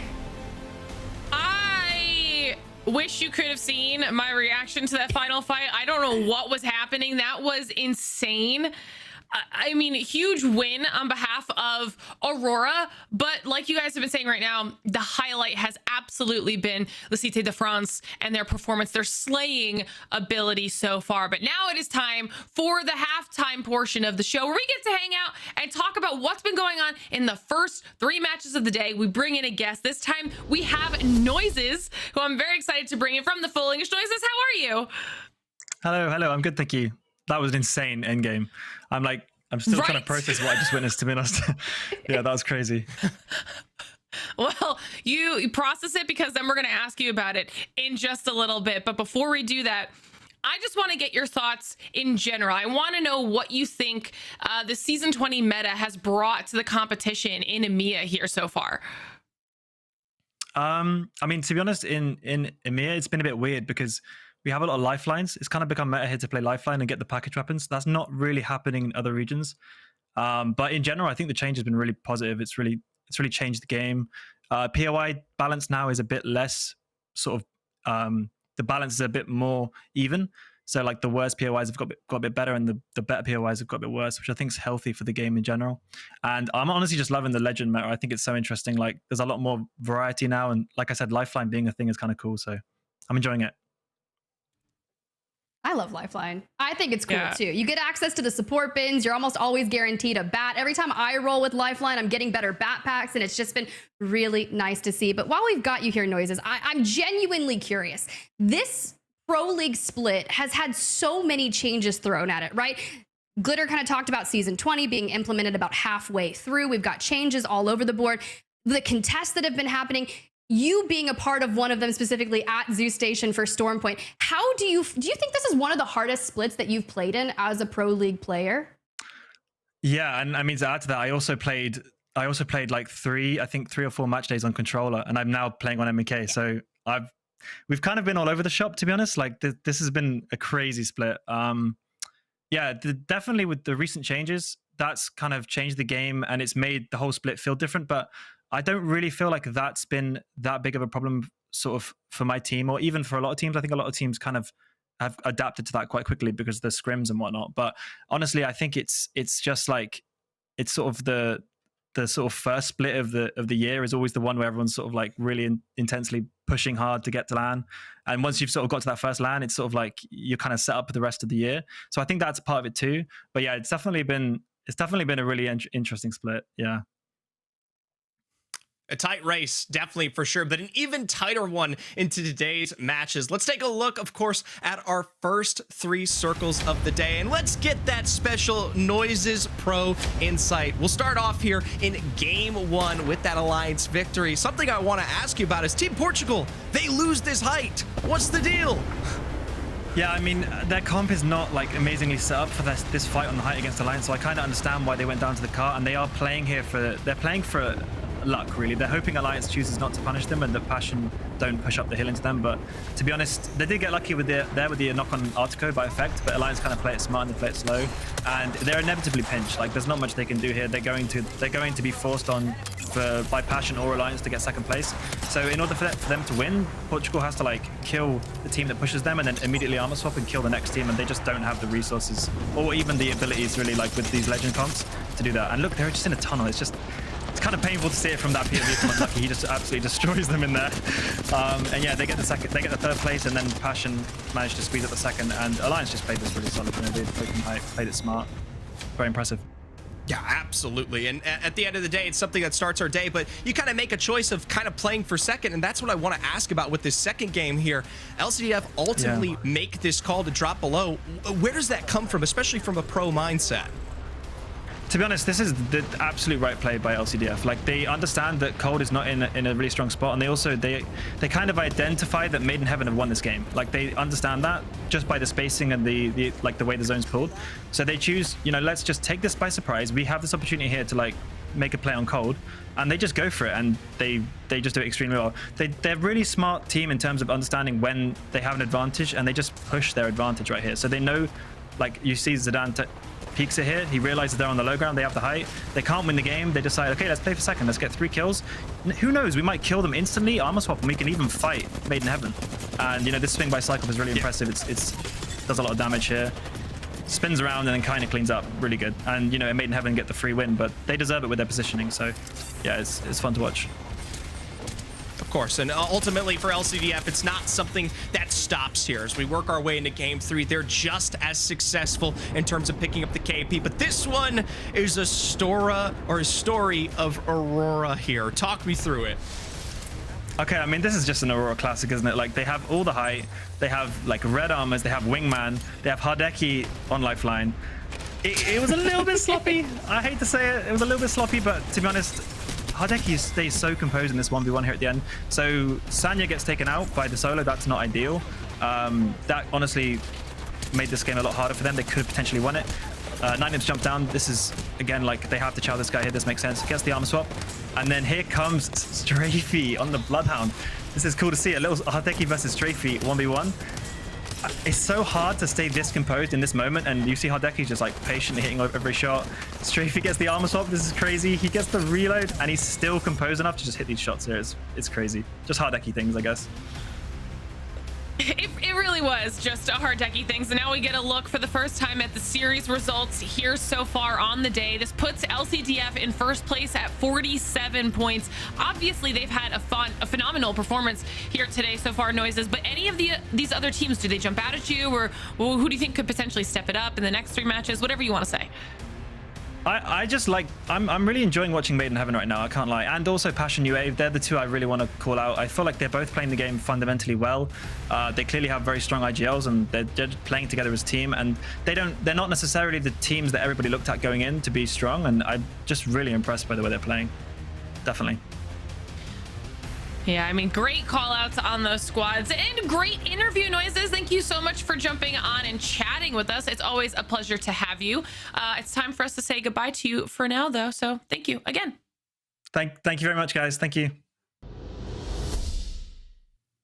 It's always nice when we can bring our players on to chat with us about that. And he was right. That was an insane 1v1 at the end of it. So if you somehow are just joining us and you only saw the highlight, go back and watch the VOD and see how that whole thing played out, because match number 3 was incredible. But if you've also been hanging out with us for the last week, then you know last time around we told you about our new Twitch drops. Well, we're going to tell you about them again right now, because we always have something for you at home. Right now, you can tune into any Apex Legends Twitch stream with drops enabled, and you'll be able to earn a holo spray all while watching your favorite streamers all season long. You'll notice on here, the drops are changing every 2 weeks, so you just have to tune in every 2 weeks, and then you can end up with 6 new holo sprays when it is all said and done. And these are really, really cool, okay? You'll be getting free stuff all the way until the first week of May.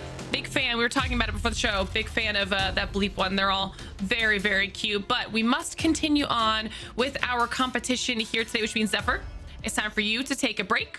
So enjoy that while Tiff and I start switching our focus on to the next 3 matches, different maps, Storm Point time. Tiff, for match number 4, this should be exciting. It should be, right?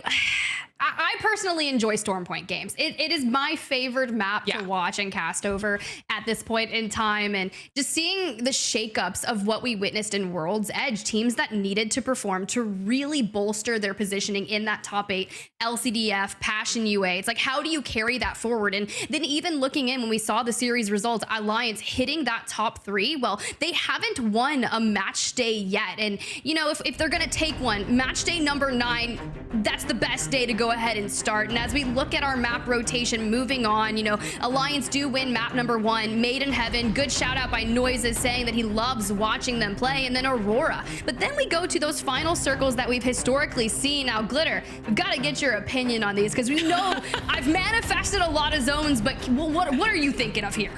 If you have the power to do that again, Tiff, your accuracy has been scary so far when you do decide to call out those zones. We'll notice as these continue popping up, though, that we haven't had any in quite a few areas. We're looking at no checkpoint, no Cascade Falls, no down B's, no launch pad. So there's opportunity for a lot of these central zones to potentially end up happening, not even up at the wall. But also, we mentioned it when we were talking about World's Edge.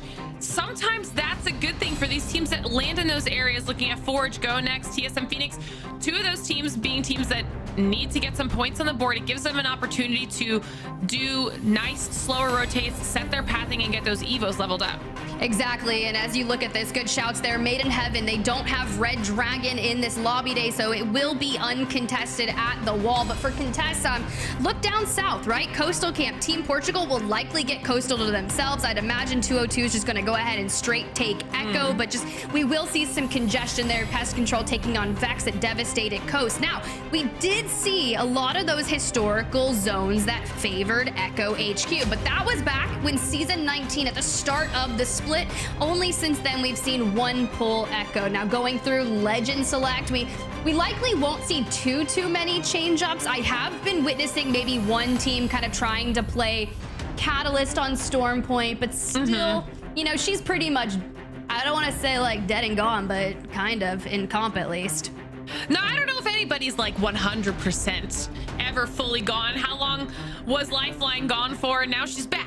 You know, you can never count out the legends, but I do agree we're seeing a lot less than what we saw when it was that massive Catalyst meta, especially here on Storm Point for those super open final circles. Now there's other ways for our players to be handling that thanks to the addition of these perks, and they've completely changed the game. We even heard Noises talking about it in the interview, him saying that the legend meta is so different right now and he loves it. We're getting that variety. We're getting the teams having the ability to not have to have a set meta. They can kind of try things differently, tweak it, whether that's a different perk tree or a different legend in the trio edition than what we've seen so far. I mean, depending on the day, we've seen Fuse get brought out. We've seen Maggie get brought out. We see a lot more crypto in EMEA than we do maybe in NA. So it's really fun right now. It is 100% fun. I'll double down on that. And it gets me excited for what we're going to see moving towards those international scrims and land. But we get a good look at where our first two zones will be pulling to that intersection toward the right side of Stormcatcher, Infinite landing there, being able to take a lot of space. This is going to be a great priority zone for Alliance, who can just kind of drop down and clear out that eastern side and walk into those buildings. And we've seen a lot of zones end kind of towards that side historically, and we'll just have to keep our eyes on that. But for Pest Control, I'm just curious. I see them over towards just a no-name POI. I respect that, right? And it gives them a better rotation towards zone.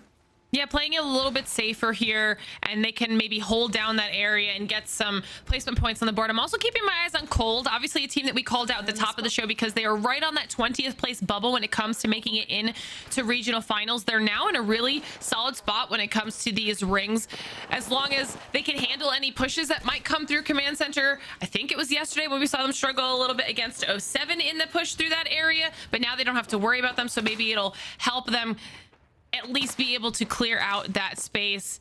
They will have to figure out their loot situation as we check in on a Hardeki. Just and Hardeki a little bit things. of Luke. He's just hanging out. Just Doesn't need Hardeki anybody else. things. I love that Noises said that because I was looking towards the Legend Select. I still think Hardeki might have been the only one to lock in Lifeline. We've seen Matafe kind of dabble with Lifeline on Stormpoint, but I'm pretty sure they went the route of Caustic. Now moving towards them, a team that has historically had relatively consistent performances, but today really hasn't been their strongest start. Still trying to break into the top 10. But I will say here, Lauren, with LCDF kind of kill sponging a lot of the lobby, there's so much room for teams outside maybe 6th place to move up on. It's just going to take one good game.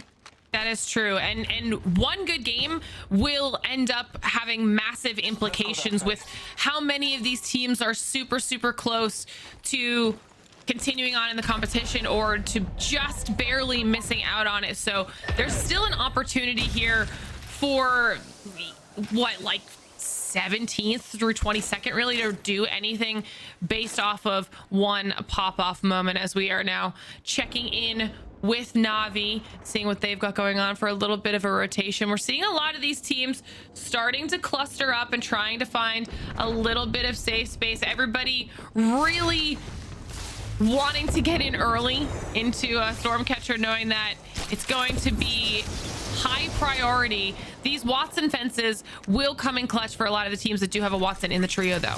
Yeah, this is just not one of my favorite places to hold. I feel like this area of Stormcatcher, just playing south of it, is one of the first places that will get sent. And that's just tough, right? When you get there early, trying to stabilize in a position and fend off any known pushes, we'll keep an eye on, because you've got Phoenix and TSM Phoenix kind of holding on with white shields. And you made good call outs. We've got Infinite that land Stormcatcher. They still were able to get on to at least those blue Evos. Emit moves in cold. Alliance dropping down, still near a little bit by Thunderwatch. And Made in Heaven having a really solid day showing, dropping in, not going for top of Stormcatcher, dropping down, which gives Infinite essentially free shots onto them, but they stay pretty healthy considering. Let's go that way. Made in Heaven, the team that Noise has pointed out as the one who's just playing fundamentally good Apex, and that's mostly down to the fact that they've been doing a solid job with their positioning. This time around, though, when they land, instantly lose two. It's down to just Cinetic, who's going to try and escape here as Pest Control find themselves in a spot to really get some KP and additional loot now, which is massive for this duo. Yeah, so that happened. I think anytime I say someone lands off a rotation, they're pretty healthy. Well, yeah, at least they're not down and out, shall I say. But we do get some KP, like you said, for Pest Control. Cinetic kind of stuck between a million teams over there. And for Go Next, looking for some positioning. And they thought, you know, Omit's building looks really nice. Tolkien already down, and a frag grenade is going to force Kaishi out. But Light do have all members up, and it's just a matter of time before they can fight through the fire and flames to kind of finish off what they started. Love that reference. just want you to know that's a great reference. As we're taking a look here, Kraber in the hands of Vushi. We're doing it? No? No? Plain Send and safe. it. Do it. They're just gonna ping him out. Take their head off. There Okay, we a collat. A collat. We take it. I think they were waiting for a little bit of that 3-2-1 action, and Bambino goes down. That was beautiful on behalf of Vushi, punishing Go Next. Massive. I mean, clearing out that space. Vushi utilizing those Kraber bullets to the absolute maximum. And should be able to continue kind of just being annoying on that roof right now. A lot of these teams will have to choose how they want to handle it. You can see Alliance is across the way, Omit getting themselves up, back, and ready to engage here. But once that Kraber's gone, we're gonna have to see these pushes being made, and it'll be interesting to see how Alliance handles it, because they have been looking good, or at least Effect has been looking good so far. Hear me out. If I'm Omit at that point, I am sending a gift basket to Infinite for those Kraber shots. You have completely cleared out my building for me. So as that zone pool comes in, Omit really benefiting from that. But you keep your eyes on Aftermath and Cold, right? Just on the outskirts, holding kind of near that mountaintop. We want to clear out the outer path for Na'Vi that are really outside the top 10 right now. Just give Kinda a wingman at this point and send him off to see what happens. We saw when Hardeki used it. It was pretty nice. We just need one for Kinda, all right? Now we get a little bit of a view here on LCDF right above EXO, who they're looking down upon, trying to deal some damage. As I say that, we came in as Fricks goes down. LCDF deciding that this is a perfect opportunity to push up and continue this. And why wouldn't they? They've been aggressive all day, and it has proven to be successful every single time. Now they know that this could be some more KP on the board, which is that's just the way they've been playing here today. Hyper aggressive. It's worked out. The chase continues. You can see that Zidane is trying to see if he can maybe clean this up. Is it worth this much? Oh, it's worth. We won all the eliminations here. And Xenon is one of the quickest players out there to be able to get to the blue Evo. And now we're sitting on purple. Just, you know, maybe one more team fight away from getting towards the red, because if they can take out this squad ahead of them, they double back, they grab the Evo cache behind them, and it's gonna be Psychop that kind of opens it up. Sure, they've done a lot of damage, but we're claiming Thorfinn for this point.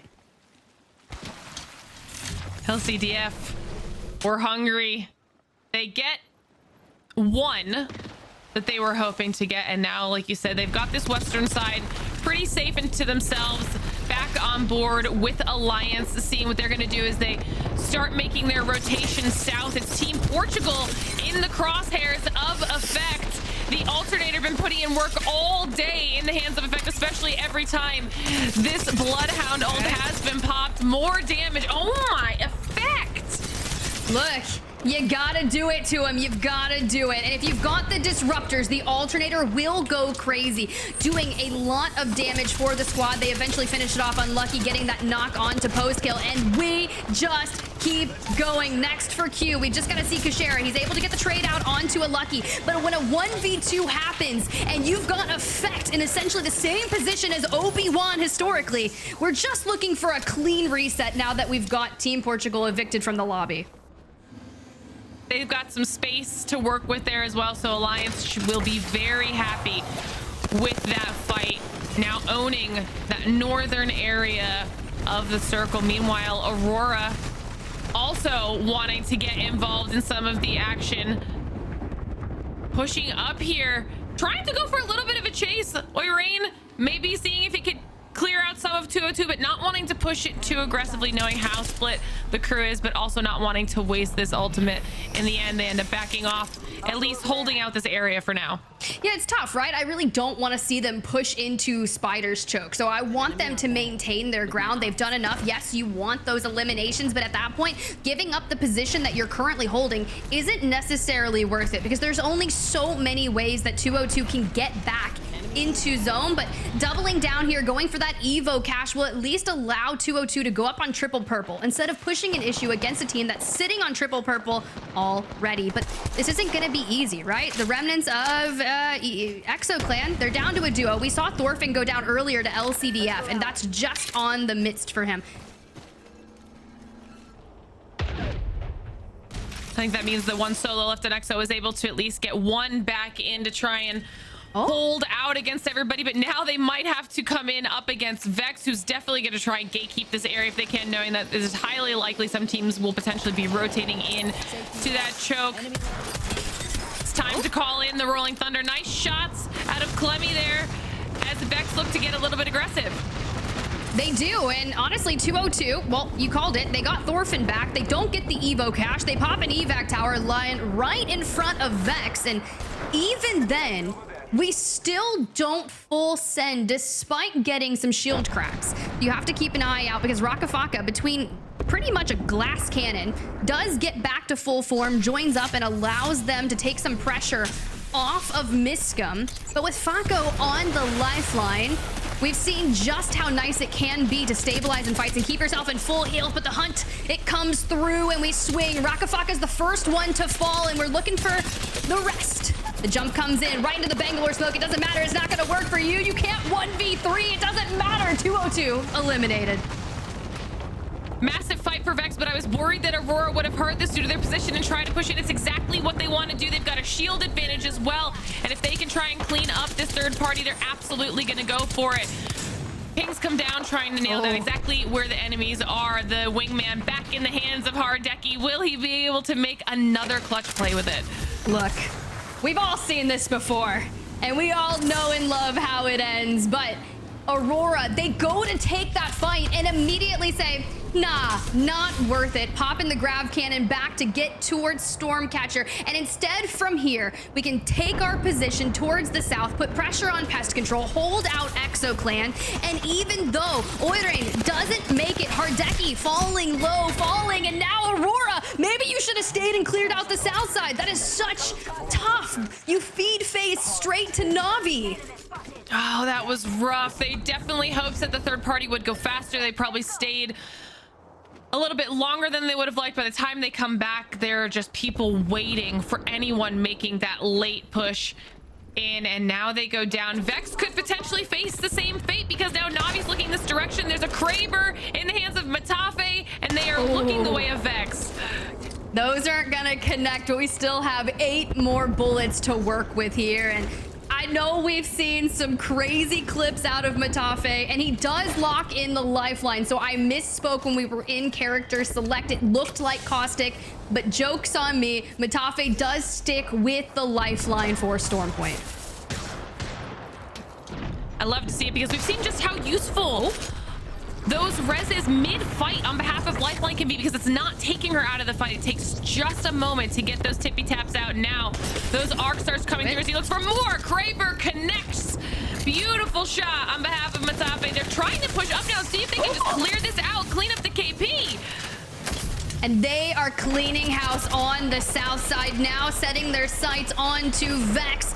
From then on, we need to keep our eye out. There's teams that have been occupying all of the areas, including ExoClan, but kinda in Beast of the Hunt doing absolute work. And I love the shouts on Lifeline, not just the reses to get people back up on their feet, but it's that care package weapon that comes in with the purple shield perk, right? On that perk tree. And that is immediately what our pro players are locking in. And well, if the odds are ever in your favor, you're gonna get a wingman or a Kraber, and you gotta put it to good use. And since Matafe is the IGL of Na'Vi, he'll typically anchor back, and that Kraber is gonna work to their favor and their playstyle, allowing Kinda and Tyler to just full send. Yeah, that definitely worked out in Navi's favor. They now own that south side of the zone. They won't be safe for long, so they'll eventually have to push in, but you know that Duo and ExoClan was not going to push it unless they absolutely knew that they were going to come out on top. So Na'Vi not only get the extra KP and the extra Evo, but they're now safe and continue northward towards the next circle. Meanwhile, LCDF still trying to push in on this aggressive tear that we've seen them on here all day. Looks like they might be finding an individual player caught out here. Zidane making sure that's cleaned up. That's made in heaven. Cinetic getting cleared out.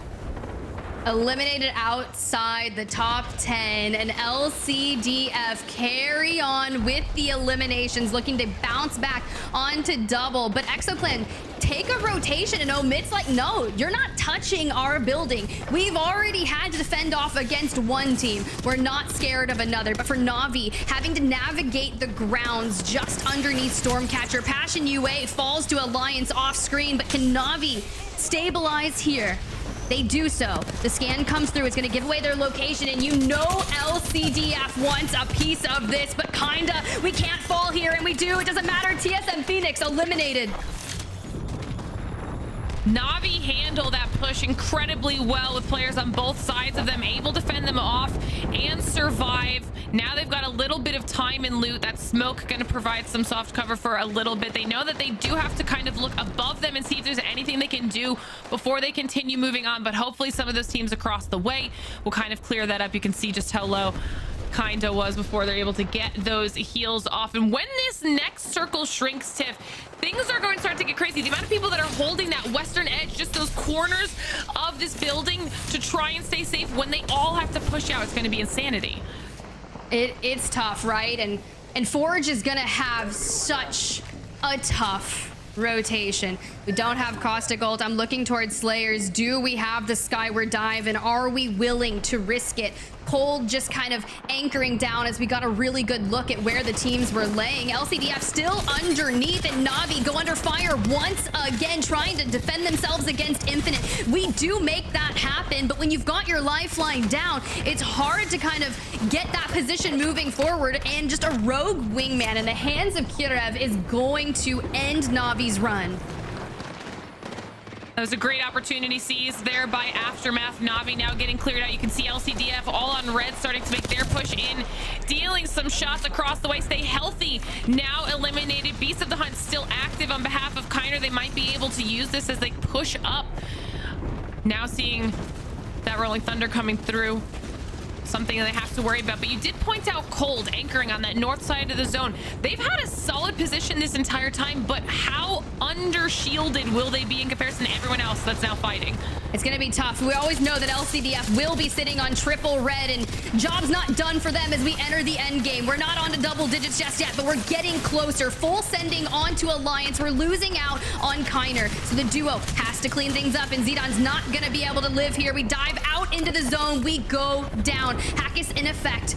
Need to try and recover here. Can we get the res onto Unlucky before Omit full sends? And we were talking about the Omit effect and And coming in with the EVA 8, hip firing on the Hemlock. They do what is needed to be done. Yeah, they get stunned up, but they're hiding out in the bang smoke, looking for shield core swaps. And we turn back to Cold. You asked what their Evo armors were going to look like. Graceful, the only one on blue, but have no fear. The spacing is still okay, but the pool is not in their favor.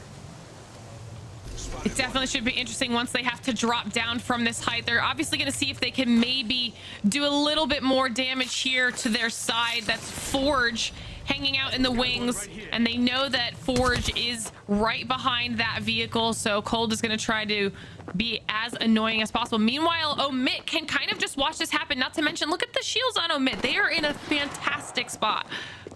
Yeah, this is nice. They've got a lot of space. They're working with 2 trees. The Evo armor's looking nice, but this end game here is all about kind of realizing, do we play for second? You've got the EMP coming through, the stuns aboard, and Cold trying to wait before they have to jump down, and now into the final 2.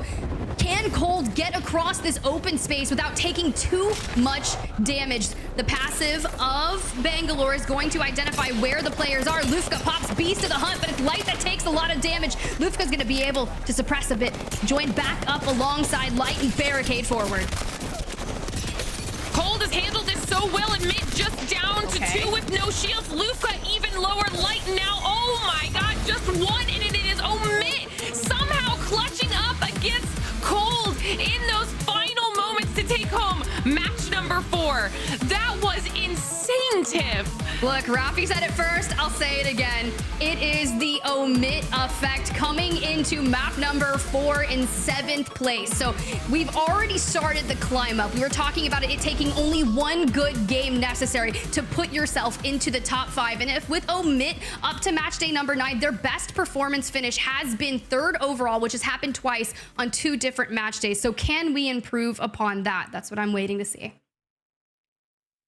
You know, I'm going to be interested to see what the numbers say when we get to those series results, because I want to see where some of these teams ended up on the KP. We saw Cold holding their spot for so long that they're definitely obviously going to have the 2nd place placement points, but where did they end up? Were they able to kind of be annoying and clear players out as people were starting to rotate in? We saw just how well they did against Forge in those final moments. So they definitely got some points on the board there. But was that a situation that was similar to what we saw with Made in Heaven when they held the northern side of that zone that we saw in World's Edge? And it was more about the placement than it was the KP.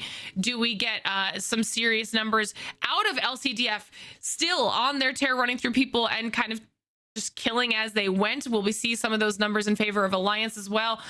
There was a lot that happened in that first Storm Point match, and the ending was not what I expected, Tiff. I'm not gonna lie. Hey, I like those zones. I really do. They're some of the funnest ones, and I love the shouts, right? You think to the top 3 teams of that match, Cold, Omit, Forge, they are all right next to each other on the leaderboard, moving into map number 4, sitting 6th through 8th, Cold with 26 points, and then you've got Forge with 15, so about 10 points separating them. But was the ending enough? Because we talk about the placements points. Obviously, it's 12th for first place, 9 for second, 7 for third, but you mentioned it. What did those eliminations look like? Because then it's like, well, LCDF, look, they were looking down the barrel of double digits yet again. Kind of crazy. When I checked in on Zidon earlier, I think he was running about a 5 or 6 KD early on in the first season of the split, like the first half. I think he was averaging, what, like 8 eliminations a game? Crazy.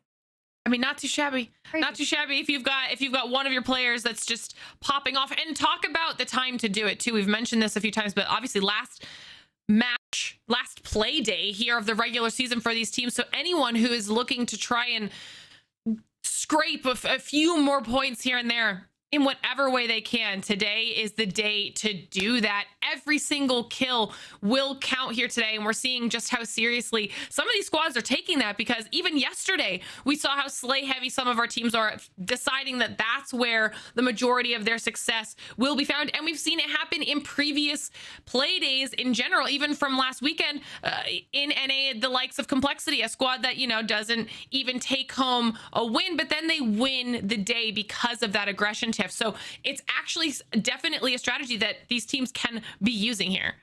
It really is. And granted, now that we've moved on to the very back half of our series with only 2 matches to go, what is it going to look like? What kind of performances are we going to need for those teams that are outside the top 3? Or what do you need to do to unseat LCDF? Because all they've been doing is extending that point differential, making it really challenging for some of these squads to surpass them on the top of the leaderboard.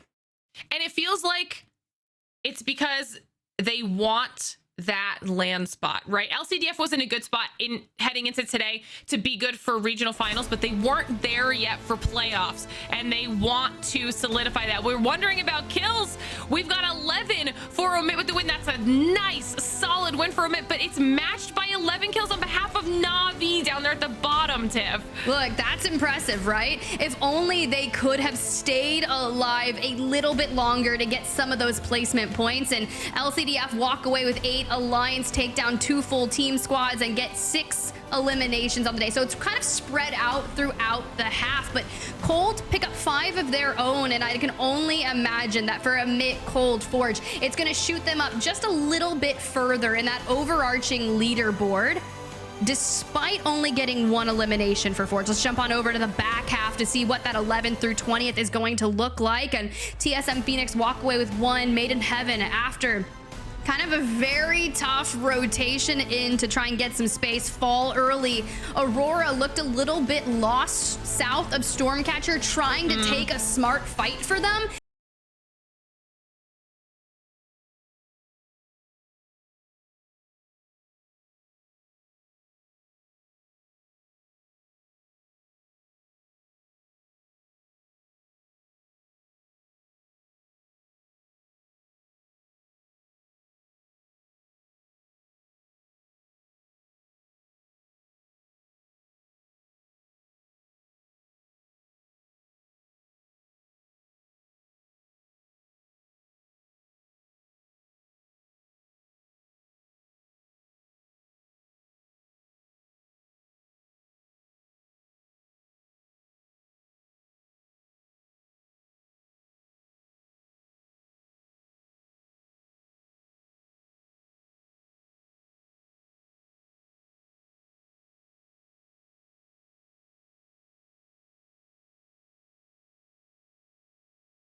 One more solid performance to really put a chokehold on the top of the leaderboard. Omit, though, we've talked about it. Their best performance is being a 3rd on a match day. Can we best that? Can we get the points needed to unseat Alliance for 2nd, or maybe even double down and go for a 1st place? Even with Passion sitting in top 5, we talk about needing the points that they can get to make that top 8 for lands. You don't have to go into the regional finals in a position where you have to win match point, because all stakes are going to be at the highest next week, and you don't want to lay it on the line. You do not want to leave it to chance. Anything could happen on match finals, and it gets too crazy for me. Well, our teams only have 2 more matches on the day to do something big and solidify their spot in the competition. Before we get into match number 5, though, it's time for another short break, so don't go anywhere. You're watching the Apex Legends Global Series.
time. 2 more to go on Storm Point to decipher who is going to be making it to regional finals next week and even on stapling their position inside that top 8, if you can do it. Also, welcome back, Zephyr. Got to hear the thoughts on the last match since you really were just kind of from the back watching. Yeah, I've checked it out. I was sitting down in the basement getting my taste of the action, but ultimately at the end of the day, it was to no surprise, I think, that we see Omit come out on top of that one, especially with the remnants being that of Cold, right? And personally, you kind of gotta give the credit to Caustic where it's due there in its moments. Even when you're not doing the damage, it's still ticking through whether you like it or not. Granted, I do think we should start to talk about some of these other teams. I know the big take right now is regional finals and some of those who are looking to go to LAN, but as it currently is, the teams on the bottom are still on the bottom. Yeah, you're not wrong. I'm looking at 202, Stay Healthy, TSM Phoenix, and they're currently sitting in 17th to 19th retrospectively. So a little tough, right? And it is kind of challenging knowing that you are potentially facing relegation. You have to go through the qualifiers, run the gauntlet just to get back into Pro League after that. And let's be real, you really don't want to have to deal with that if you really can kind of not. Yeah, ultimately for those teams, they need to shore up in one of these last 2 games to push past somewhere close to 11th or 10th place, or their day is done. For Cold and Infinite, respectively, who coming out of this were somewhere around that 19th to 20th place, they are still within that top 10, albeit Cold now a little bit higher due to their position, and of course Infinite slowly starting to fall off down there in 10th overall. Things are still better than those who need to surpass. So ultimately, it needs to be one of those 2 positions taken away by someone down below. I don't know who's going to be, but it's got to be one of them dropping what could potentially be Infinite or another if they at least want to avoid relegation. And god dare they try to find their way into regional finals. Speaking of regional finals, and then we think of LAN, it's like all of the different legend compositions that we've been seeing, we've been hearing about. Noises was chatting about it. Let's go ahead and turn our tides to APAC North, because the winning team comp that we witnessed was so different, right? Reject Winity asserted their domination on the regional finals for APAC North, taking home 3 wins out of 4 maps on Wraith, Caustic, Mad Maggie. Now, this is something that gets aggressive and in your face. We've seen the Mad Maggie show a little bit of presence in the Assault class and usually is usurped by the fact that Bangalore holds as much weight as she does. But the thing that stands out to me is the Wraith. This is something from the days of yore, the year 2, where we saw that super combo between the likes of Wraith and Caustic that reared its head many a times here, giving them double sources of mobility alongside that Mad Maggie with the double zoning pressure with the Mad Maggie Caustic. Potentially works out to be just as aggressive as Reject Winity needed to come out on top. And it's good shouts, right? Because we have seen teams dabble into Wraith. She is not going to be, lo and behold, the Bangalore picks, the Bloodhound picks. She is definitely niche. And although DSG, you know, we've seen Designful play that over in North America, it has been popping up, albeit few and far between. Regardless, they asserted their domination regardless of what they have been locking into. But we did have the APAC South Regional Finals just this morning, and at least for me, it was Tom Young-Kung that came out on top. And well, they did it kind of with that traditional legend composition that we have been seeing. Bang Blood Caustic has been one of the favorite comps that we've witnessed throughout the journey of Season 20. Right, and especially with Season 20 still kind of working its way into this sense of figuring it all out, the Caustic Bang composition in particular is starting to win or at least lead the lion's share of a race. Having the double smoke, having the lack of clarity for so many of these other teams is making it incredibly difficult, and then giving that to your fragger, the Bloodhound potential to work around that kind of LOS success that you have is a huge reason why this is continuing to work that way through the meta. It's the reason why we see teams kind of start to dissuade the Watson pickups as well as alongside as dropping the Valkyries and a few others, especially to get those control scans. It's kind of crazy because we think about it, because APAC South for me, the regional final started at 2 a.m. and I knew I had a really long day today, so I wasn't going to wake up at 2 a.m. and start it. But when I woke up at about 7:30 this morning, 5.5 hours in, We were sitting on, I believe, game 7 or game 8. It went all the way to 10 games, Zephyr. That's breaking records for APAC South. The entire community was showing out this morning. I saw a lot of favorites that are kind of, even Tom writes great articles out there, was in chat this morning. But you've always got to be a part of a little bit of history. But I don't even think that was the longest, Zephyr, right? Like APAC North, didn't we have a 13 game? It was 14? 13 or 14 right there. Yeah, last split goes in the entire distance. So, hey, Match Point can run its money up and dissuade, or at least delay for some of these teams when it comes to the time frames as a whole, and especially for people like Genome. That's quite a tall task, a tall order of games you've got to endure. Yeah, see, that's why I've been kind of talking about, like, you don't want to wait until regional finals to make a play to get to LAN. If you find yourself outside the top 8, anything could happen, whether you're going. We even saw some people doing a little bit of interesting things in APAC South with Wonton Dumpling already securing the top of the leaderboard and going straight to land on Legends Gaming to make sure that they outperformed them to take that overall lead over Split 1. But, you know, hey, if you at home are watching all of our pro games here and you're like, you know, I could do that. All right, well, let's see it.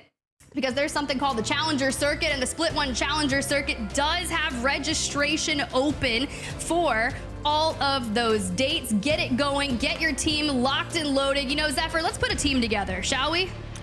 Not a chance. I coach a collegiate team. Yeah, that's fine. Dia's an absolute monster. Throw Vicky in there and you've got a star-studded roster. But when it comes down to it, this is the second best of the best. These teams are just as good. And to put truth to the matter, the 8 teams that we are sending down today will be competing against these squads coming out of Challenger Circuit for them to potentially take a Pro League spot.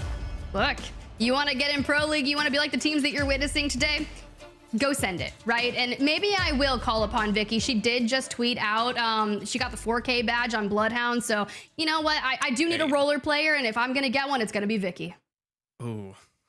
Brandishing my M&K. I'm so sad over here. I promise I can put up the numbers that count when you call upon me. I can hard decky my way through a match or two. Yes. All right, so Grim Reaper the second. The North American. The North American version of it. Regardless, will we get more Grim Reaper-like moments out of Hardeki in these final 2 matches? Aurora currently sitting at about 6th overall on the leaderboard, which is very unlike them, albeit it's still a good performance. So let's go ahead and go through. Omit, your winners of match number 4. Aurora, match 3. Made in Heaven and Alliance take those first 2 maps of the day. Will we get a repeat winner, or will we get some differentiating things as teams look to unseat LCDF off the top of the leaderboard, coming in with 58 points? Oh, it's a tall order, but one that is still achievable by the likes of many. When we talk about the point spread between them and Passion UA, it is only a difference of roughly 19 points, I believe. Ultimately, not impossible, but within the 2 games remaining, especially depending on LCDF, very, very possible. It is possible, but it is going to be tough, especially with LCDF not being any stranger to fighting. They just go through, take what they want. Nothing is given. They're currently averaging about 14.5 points per match, and the large majority of that being through eliminations, currently sitting on 37 elims.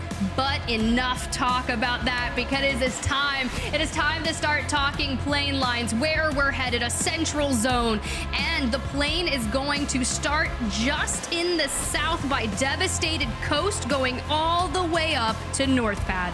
Woo! So arguably relatively balanced here for most of our teams, especially as we talk about some of those rosters that need their time to get to the Northeast. But I'll tell you what, Tiff, I don't think it's a plane. I think it's a hammerhead shark. You really, you think they just fly in on a hammerhead shark, very Aquaman-like? I think I can say anything. I mean, that's true. You really can. Whether or not you return again will be another story. I'm just kidding. Fair game, fair game. I wore noises today. Not true at all. I was the opposite end of that argument. Nah, noises was a gem, let's be real. And as we see Omit, your winners of last match, make their way to a contest-free Zeus station, immediately start turning their attention to things that are going to get them their Evoke shields leveled up. But for a zone that we have yet to see, Cito, did we get it? No, we got it all the way back in match 2. It pulled to the houses outside of Cito near that Evo cache that Go Next is by. All right, and that's where Go Next lost that game as Aurora climbed up to take away that victory. So if there's a chance to do good and find your way back into the fray and deliver on a POI that you know and claim as home, this is your opportunity. And that to me, Tiff, is usually always the real test. When you've got the poll directly to you, that should be your game. It should, and honestly, I'm very happy that the entire Cito and even a little bit of that water in the front of Barometer is in, because we think back to North America yesterday, where a good bit of Checkpoint was in, and everyone was reading it. Hey, we're going Checkpoint. I think 90% of the lobby was sitting in Checkpoint. The pool comes through straight down to Cito, and, well, the mass exodus occurs and chaos assumes. So as we look in, we got our friendly neighborhood pest control. Oh. Far from friendly within neighborhoods, but definitely present all the same. We'll see if they're able to stay alive, similar to the, well, bugs they call their friends. For LCDF, they're on their rotation, or my apologies. It's kind of an odd one. Forge on their rotation. And what will be now Portugal, at least defending middle ground here, going to make sure that they're the ones that take away the Evo and head on their rotation. I love that they've already hit it to blue, right? They're going to be one of the teams that got first feet on the ground for map number 5. So getting to blue as quickly as possible is going to be nice. You get the immediate notification. You're scanned by a nearby survey beacon, but you get information of where that scan occurred. And they're still trying to find out, where did 202 roam off in that trident? Well, they're kind of laying down here by this grav cannon. That information is going to immediately go on to them. They're on white. Here comes the EMP for Kashera. It's not going to be shot out, and they lose the rest of those whites. Aussie is going to be the only one able to maintain some of that. We throw up the cat wall, which, hey, we were talking about early. Few and far between, but they're here. Postkill doesn't care. He's going to run right through it. Sure, I don't need vision. Now, notably, this is something that is completely negated in terms of the buffs that we saw from previous seasons, so not really holding much of its weight. And for Portugal, especially after damage like that, they're happy to continue this assault. This chase here, stuck now in the side of the HQ. Miscam, gotta be really careful. Missiles on the other side, just barely. Half those missiles hit the front of the wall, and that's okay, because it did save Miscam just a little bit longer. Curious to see what's going on. If you're trying to pop a med kit, well, that's going to take about 8 seconds, and Q doesn't want to give you the time to be able to full heal. And now Team Portugal is trying very hard to push them back in. Kashera opens it up with the first knock on to Rakafaka, making it a 3v2 and about to go 3v1, but still cannot get the final touch on to 202. Kind of a delay of action here. Will turn around and actually be shot out in before they are on that full wipe of 202. Got to turn tail and actually now defend against the likes of this later rotation from Vex. We know they start out here just towards the east. So finally in from what is their start. You're going to hear an evac. Portugal looking for the run. It's point blank though. Oh, we just need one more bullet, but Kashera does go down. Still not a full end on Team Portugal, as Postkill will be the one to run into open water and to hopefully find some safety. Off screen, we lose out on Passion UA, and I don't want to say this, but sometimes when casters like to talk about a certain thing, specifically me saying Passion UA is way better on Stormpoint, I'm sorry. Sometimes the curse is real. Something of a promise, some would say. One that needs to be broken here. One last chance to reverse this curse. You're welcome to whoever told me to fit. They told me to fit in more rock song lyrics in my cast, and you're welcome for that one. Good luck figuring it out, and hopefully if they want rock song lyrics, I could go literally all day. do it. I could rock them all night long. Stay healthy, though, on the roof of Cito. Now, with this zone looking a little different and a lot of our teams getting that ring information early on, you're not going to see what you saw in NA last night. We are going to have the majority of our teams playing from Cito Station, looking for any area that they can make happen. Stay Healthy does get the roof, the upper area, and you can constantly climb up, put pressure. I've even seen teams where Mizuko is kind of sitting, try to take angles where you are relatively hidden, so you're not going to get that return damage. Forge, Infinite making their way But with Aurora being the one that did win out on that zone we called earlier, the only one to pull Cito, can they run it back? You know, we've got Aftermath just ahead of them, but, you know, Aurora likes their rocks, and I think they want to take hold of that. They do have the time to delay, especially with most of that hillside being in play here. I do want to pull the point back to stay healthy, though, just to kind of give everyone a fair update. 21st before going into today, avoiding relegation, not quite in those regional finals, but ultimately currently in 18th overall. That kind of performance would currently put them into a position where they're going to have to compete against their Challenger Circuit friends. So this is their most important game yet, even if, well, Zone ain't quite there. That's pretty gross. I actually like Aurora's position more, though, because now you don't have to run through all of the teams in Cito. You play off map scan, you see where everyone is. You're not going to have that zone 3 information. But look at the rotation, right? They just kind of hang down south of Millage and wrap around that choke. Now, granted, if you do it too early, you're going to have to contend with all the teams making their way out of Cito. But it looks like Na'Vi is catching wind of it, and they're like, you know, this is where we're going. I'd be surprised if they actually knew here, but ultimately it's the fact that they lose good positioning in the likes of Cito that forces them up the hill. And as a result, they're going to move continuously here. They don't quite know that they've got one heck of a position now. Down deep, Barometer's side here.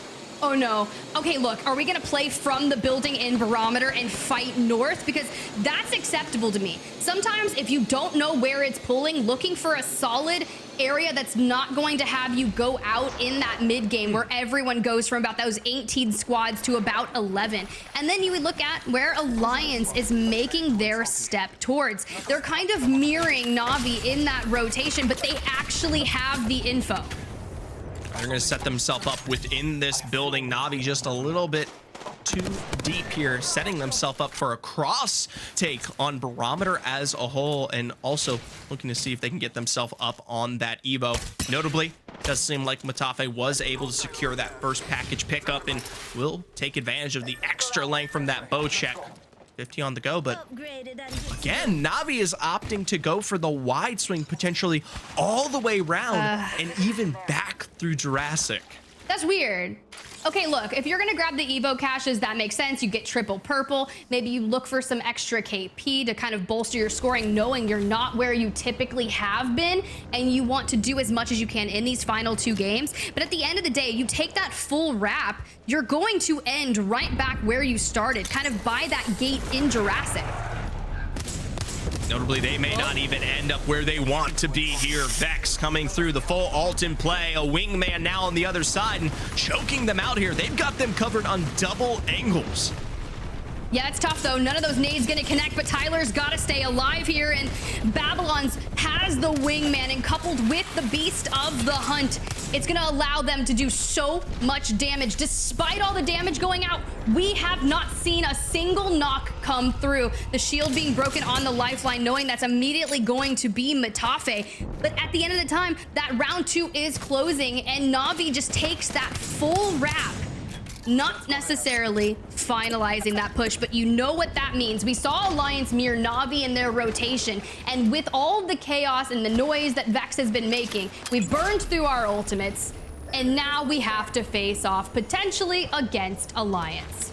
This is really tough too in terms of cover. You're working with the bare minimum out here towards the edge. You've got a chunk of rocks that are going to be in, but it's going to be within a nook and cranny, and if it isn't capitalized now, it will be later. For Na'Vi, the rotation all the way back around, the longest winded exchange puts them right back in their place, but arguably now even worse, they're stuck on the eastern side here, forced to contest against 3 other rosters if they want to make their way through. Yeah, at least we're on triple purple here. I'm just kind of looking at what we have to offer. Kinda's got a Moby in pocket, not an evac.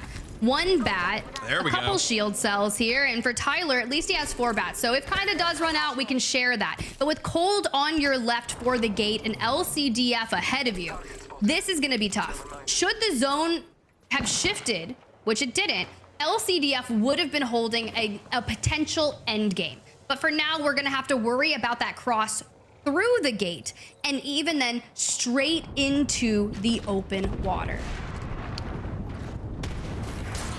We talked about them earlier here, and now we look for their success. The Forge as a duo going in aggressively, dropping that Nox gas grenade will still inevitably be picked up from behind there. Fate in Heaven quickly piecing them apart, and for Phoenix lands right in the same position. For Arctic, it's a perfect two-piece. Nice job by Made in Heaven there, and Stay Healthy pops up to the top with that Goldar 301, takes a couple damage and immediately drops back down despite holding the top of Cedo. They have remained nice on their shield count. Now, we talked about this earlier, that Vex was eventually going to have to face up against Alliance to be able to clear this side. Babylon still does not have that Beast of the Hunt available, and Clemmy goes down early. Babylon's, though, holding tight as Alliance swarms with a nice 3-1 cleanup. And look at our scoreboard here. They came in, was it near like a what? Around 11 points outside of LCDF, and as many teams as we can take down with us is gonna get us closer to that. Aurora, though, they've made their way here, and another wingman for Hardeki. Ooh. This time around, let's see if those shots sing out here. Maybe a little bit quicker, but ultimately, they've got to put up against what is now a weakened Alliance. Couple utility completely down and out, and Hardeki from the other side. It's the perfect setup. Ooh, we lose out on Impulse, but it's fine. It's called a Lifeline Res, and we're gonna get that. You immediately step in front of that to try and body block, and now you lose out on Hardeki and Oirein. He's got to play around these knockdowns to go ahead and finish the last couple bits of Alliance off, but not before we get shot from elsewhere. It's gonna make a very tough engagement for Alliance. They get the reset, but time is of the essence to make it happen. Jumping ship back over to Omit, clearing out the other side of Millage towards Bean. Blast does have that knock on to Kirev, but so much chaos. All the visual clutter is gonna make things difficult. Oh! Okay. Might be difficult, but you'll slide right into the exchange there. Lafka with the wingman perfectly set up, and now turning to what might be the next 2v2. Has to play great coverage here to prevent this assault. Light finally back up in the 3v3, but ultimately it is going to be Bambino that drops first. Is the wingman back on the ground, or are we just spawning a ton? Do you remember days when the wingman was on heavy ammo and it was on the ground? Go next, though, with swing here. They've already got Light down, and now Kaishi, the last one, but from behind they fall. Pest Control makes their way, saves Omit to see another day. There is no way we get this reset, though, do we? No, they do. That was all them. What? That was all them. Luft with the wingman again. Like MVP you said. is wingman. It's the wingman. It's the MVP of the day. It is. It feels like it is coming. It's coming through in a way that has given these teams more to work with than you would expect. Ultimately, it ain't quite on the ground, but especially with Lifeline being more and more common, there's a reason why it sits currently at the 7th highest damage total weapon in the game for a weapon that has bare neck half the time. Okay, here we go again. LCDF begin the work, and shouts out from that Bangalore perk. And although Zidane does put down a ton of damage, Kiner is just hip firing, ADSing that L-Star, but it won't be enough. They will fall, and LVH only has 2 standing. It's not going to be enough time for them to hit a full reset. They do get some shield swaps in before Infinite makes their way over. Here comes the swing and the Havoc. We talk about it being the preferred AR throughout. And a little bit of that double AR meta joining alongside the Hemlock. Here comes Navi, right back to kind of where they started. They do get some space here and an immediate smoke for cover to try and stay healthy. It's going to be that evac that saves the day for Navi. As I swear, you just got to stop saying these names. That's it for Stay Healthy. So straight up out and dusted there over on the other side. Alliance now, though, working from that southern choke where they dominated against Vex and Aurora, will be quick to clean up all these rosters who have no care in turning around whatsoever. Every time I hear that drone fly by, I'm like, Kashera, where are you standing? Where are you standing? If we ever needed more free cam observers for the broadcast, I think Kashera could be qualified. Oh, absolutely. For folks at home that don't know, it's the same concept. It's literally just, it is actually the drone itself. Now, we'll tune in, though, with Na'Vi. It's been done and dicey with their rotation, but how are they going to navigate this end zone? Okay, ready? Come to me and then walk in. Let's go. Yep, let's go, scanning. I got cracked up. Drowning. Watch out, keep the team. Yeah, behind us. We have the same, baby. Alright, we need the next scan for below. We need to also... I need energy. Team far left. I'm good. Okay, can we go right maybe? Let's rock and then in. Yeah. No. We have to. My team. We might have to win below.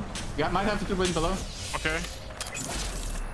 Yeah, there's team on the left. Yeah, I think actually Germany might be good. Like Germany. But again, Sean.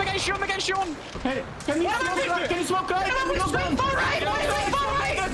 No, look left. Kill them. On me.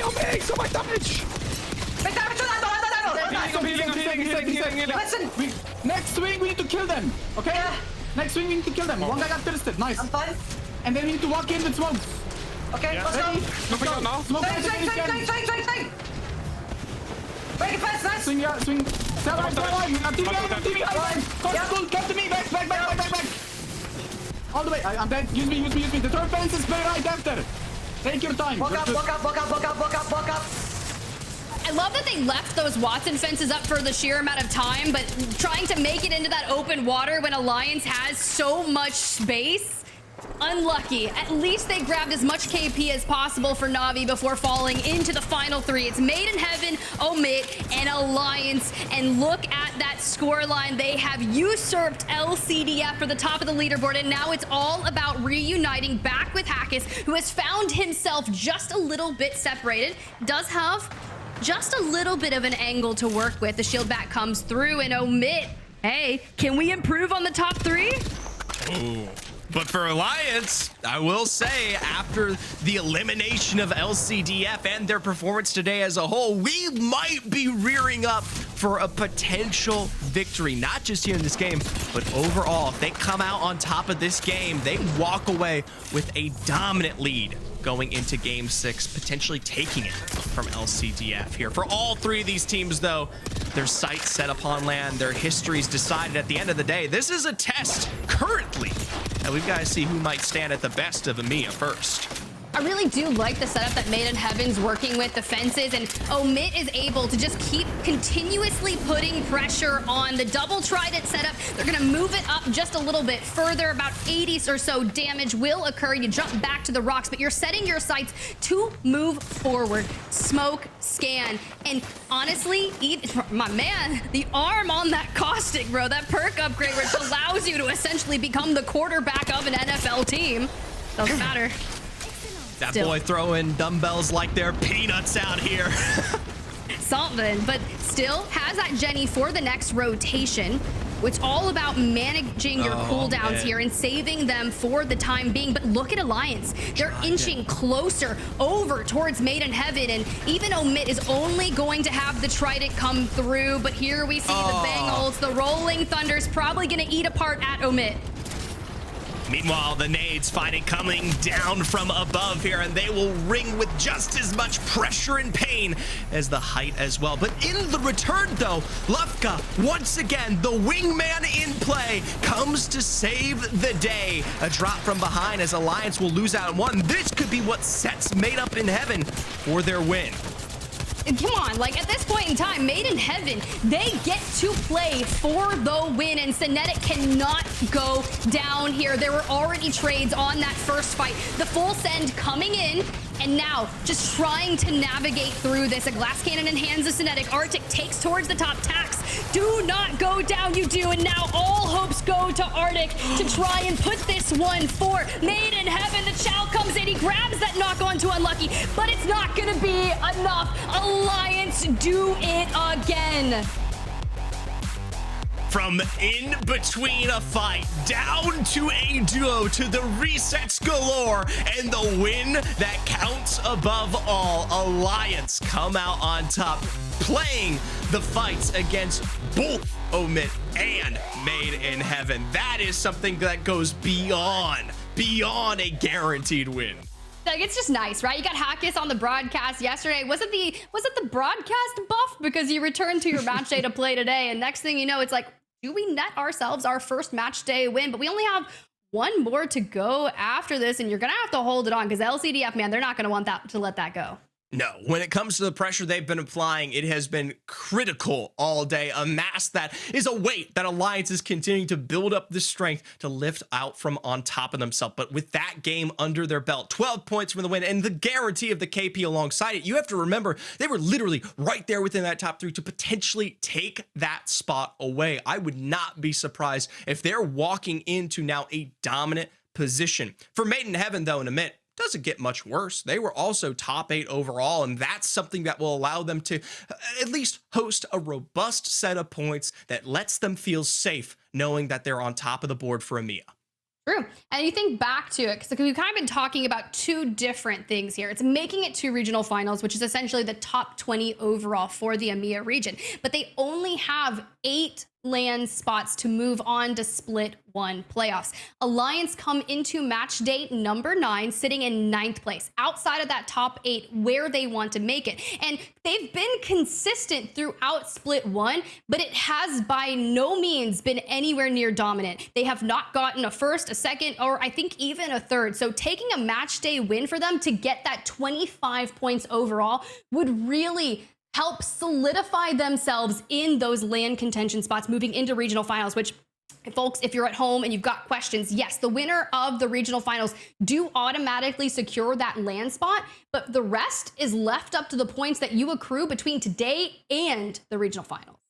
So ultimately, for any one of our top 20, you have the chance to make it to LAN just by competing through our match point finals. But that does mean it's technically not 8 in a way. There are only 7 that work on forward from the points themselves. You could be watching someone like potentially Infinite, who have done remarkably in this last game, walk into a wonderful win on finals, and then some of those top rosters are going to be on their way home.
happy, watch their dreams come true, and avoid the true struggle, which I'll tell you what, I don't know if you all have seen Pro League qualifiers, but that is a demonic state of play. It is hard. It is a gauntlet, to be said, the easiest way to go through it. It is a bloodbath gauntlet, true and true, but we only have one more game to determine who will be relegated, who is moving on to those regional finals. We're going to cut to a quick break, and when we come back, all those answers will be answered.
Welcome back to the Apex Legends Global Series, where answers will be answered. No, just kidding. I literally chuckled at that, Zephyra, because why would we answer questions when you can answer answers? But we only have one more map to go. It's on Storm Point, and will Alliance get their first match day win historically through our day? They've taken 2 wins. Can they get another? Because a bonus point could be nice too, actually.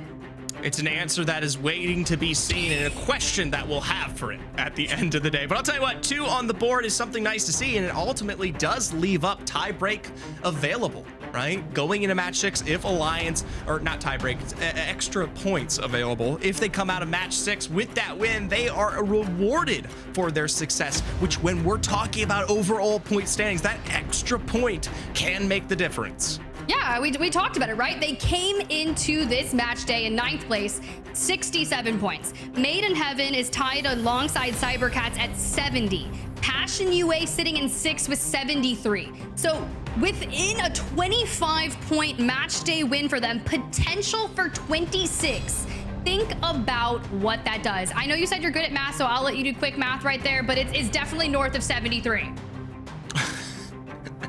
At least coming out on top of that one, you will find themselves at 93, which currently, if the statistics around 89 points work out to be LAN qualification, that does put them above it. Even with a win on their belt, they are currently above it here. So for Alliance, coming out with a win on the day of might have just sent them to LAN. But granted, it is still one single game that separates them from potentially a spot, a future, a place to behold against the international titles.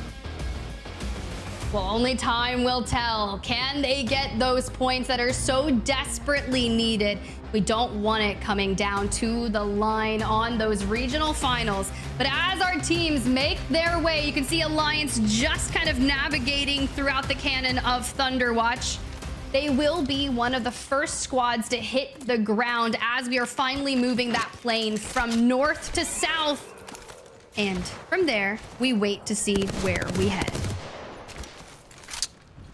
Small peek of our zone there. Over, you can see in our top left mini box, as it will be working similar to what we saw last game, but ultimately opening up the presence of Barometer and, of course, a little bit of that Jurassic area that we all know and love.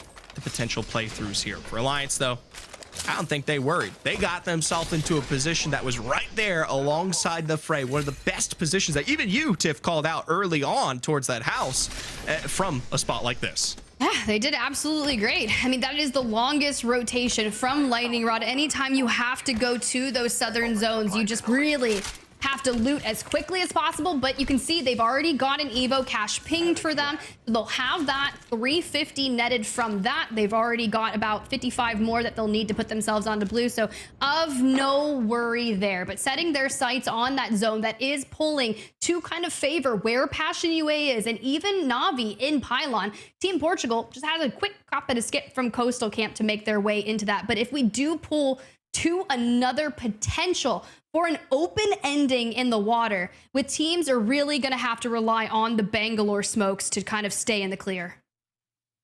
Yeah, it's a tough one, but ultimately you do still get a lot of the spacing available in Barometer to kind of house up if you're one of those rosters that is playing around the caustic, but the time is ticking. You got to make your way over here. And for teams like TSM Phoenix, a different clock is currently ticking, currently in 18th overall. This is a roster that walked into today at the very bottom at 27th. Now, notably with 26 points, they only have to surpass roughly about that kind of 33 to 35 mark, but currently they're not there.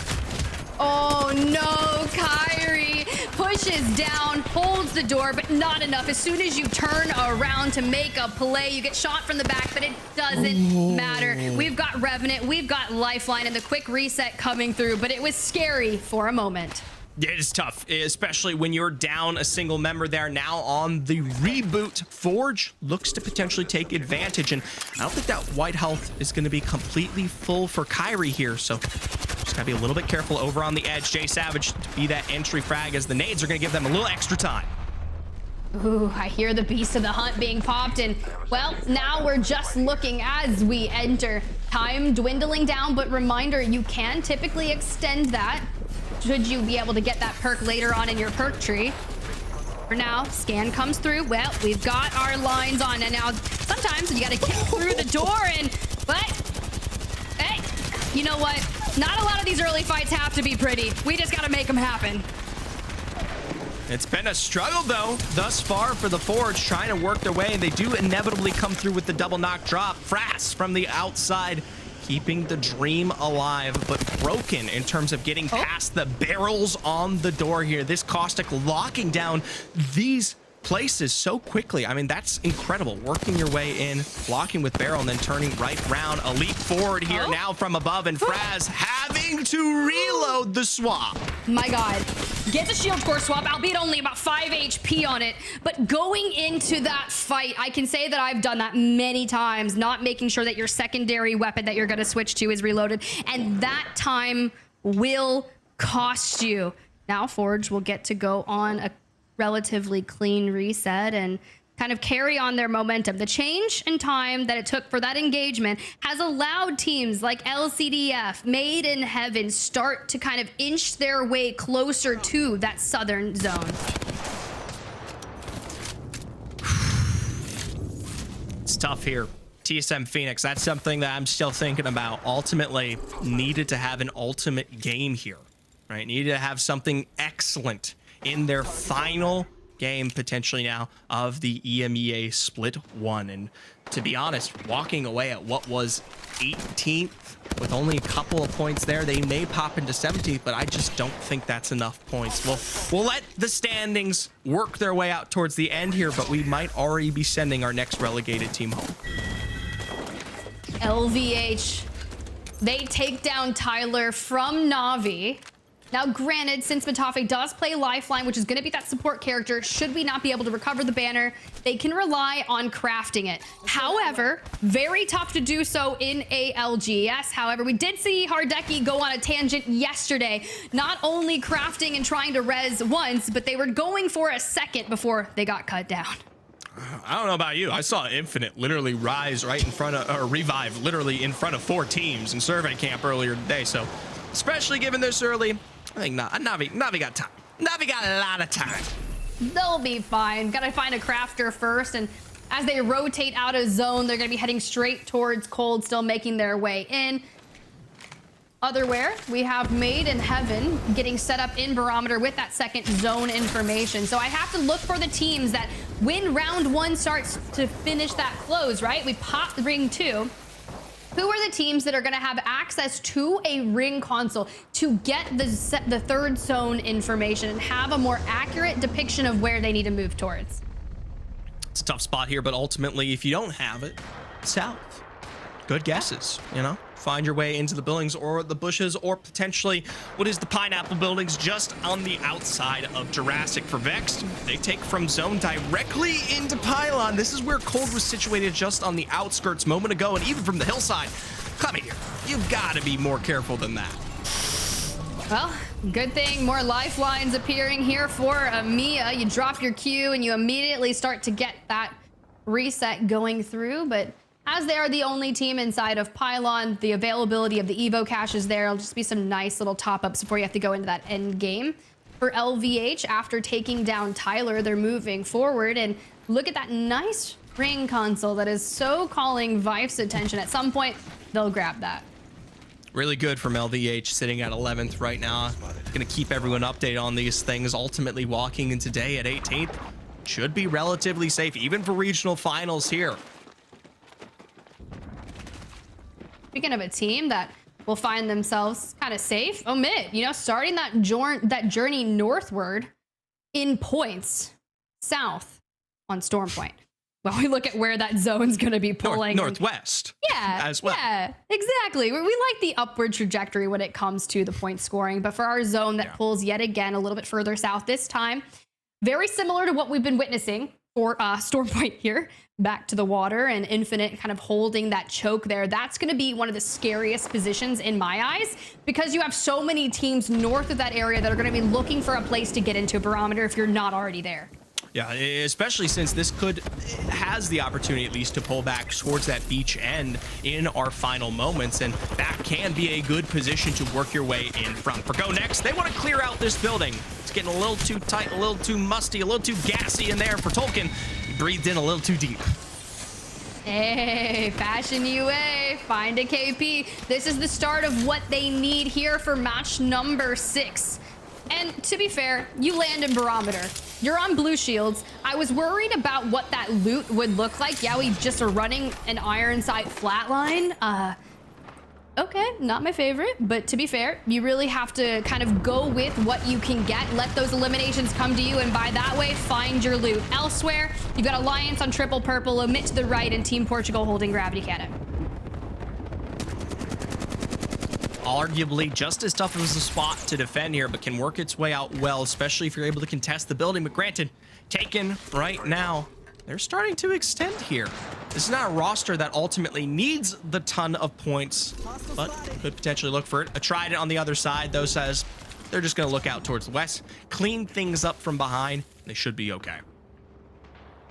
He should. I'm keeping my eyes on Posty over there. Kind of just living. Laughing, maybe? I don't know. There's a statement out there. Live, laugh, love. LCDF in the Trident, though, hitting a rotation towards Cedo. I do actually like this ultimately, especially since we know building is contested and you get Team Portugal out there. It's a little bit easier to work your way in from the north, knowing that even if you get successful fights there, the resets that LCDF would find themselves in aren't actually that awesome of positions, and ultimately you're up against a team like Omit, suddenly building down, utility unavailable.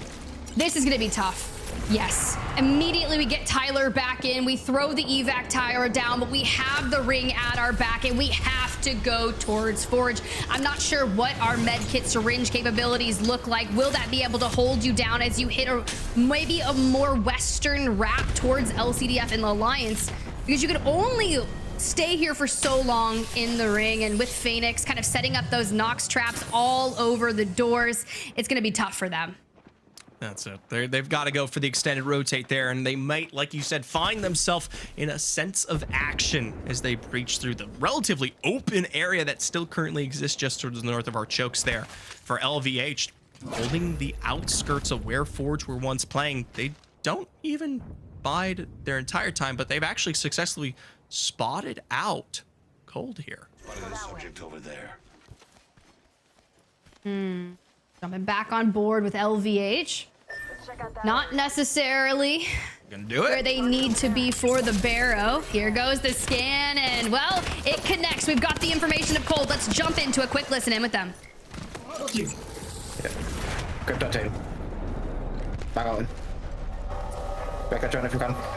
Back out. Shoot that drone, please. You can smoke left. I got it. You can smoke left. Look. Yep, smoking left. I think they're running right. I might stay one Yeah, right. me.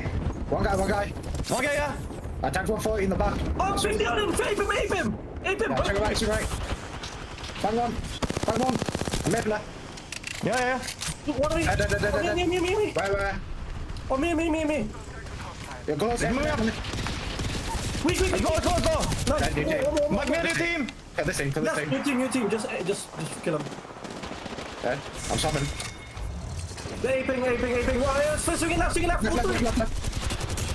Start down. Nice. He's running back now.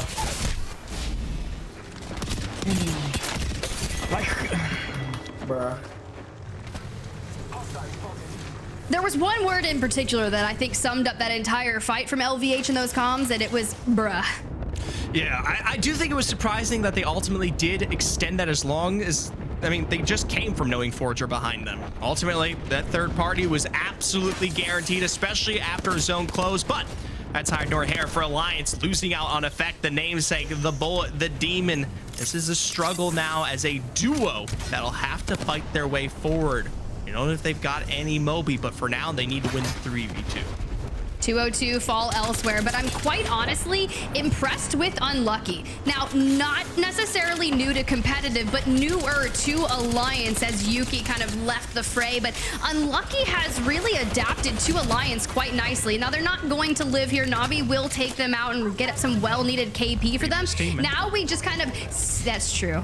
That's true, dang. Man, I was watching the stream when they were saying goodbye to Unlucky, and man, it was sad. But regardless, Navi's got some work to do today, and with LCDF falling, it opens the door on the leaderboard because it's Omit that is still up and at him. There you go. We called it. If you work your way out from this southern side, Omit is just going to capitalize. The question is, now with utility down and Navi working their way in, this is a potential opportunity to capitalize. Granted, fighting your way through this, especially with some of the sight lines from the south, you've got to be uber careful with only 48 seconds to deliver. Let's see how they approach it. Caustics make building fights so messy. Everyone's running it. Kind of does open the door, take down Blast, but we have to kind of reset out. And meanwhile, look at Light running, trying to form some kind of nature there. The evac tower goes down. We're delaying the inevitable. We do get knocked there. Turn back towards Forge here alongside Infinite. A little bit of chaos erupting around the nut, and Slayers from above. That hipfire, the G7 Scout isn't always pretty, but it works out here, and Infinite will fall. Yeah, almost all of that picked up by Slayers in the end there. It's a huge success for the Forge. They move their way from one choke to another. Now 2 rosters under their belt, continuing to balloon that score and now send them into the top 10. This cross, though, we know is so difficult, especially out in the open, but the buildings themselves, they're just as contested. Made in Heaven, though, they have an opportunity to break into the top 3 now that Omit has fallen. And you know, I don't love the current positioning of where that zone is heading to. You've got a lot of teams to go through. It's a tough spot here. Heaven on the outskirts will get the back end of this door closed. Meanwhile, Aurora, needing a spot to work with, have found good takes on to YQ there. Gas on the defense, but ultimately finally broken upon their shields. Made in Heaven from the outside makes this slightly difficult and prevents Aurora from pushing completely in. Instead, they're going to take some time with the lifeline. I mean, they're chilling, right? You call in the supply package, you get more bats if you were ever running low, but it's Max Strafe picking up some other eliminations elsewhere. Exo Clan fall. This building, though, is so congested. You've got Made in Heaven, Team Portugal, even Aurora kind of on the roof. You look towards your right, you've got Go Next and Navi in a little bit of a layer cave. Aftermath holding the bridge, which is quite possibly going to be nice, right? You think about moving forward towards that bridge, it will be open. But for Made in Heaven, who have a journey ahead of them, let's jump into that listen. This is inside. just fence that side and we're chilling. Yeah, I think it's a team on the roof and then a team inside top floor. Yeah, yeah, top floor and roof.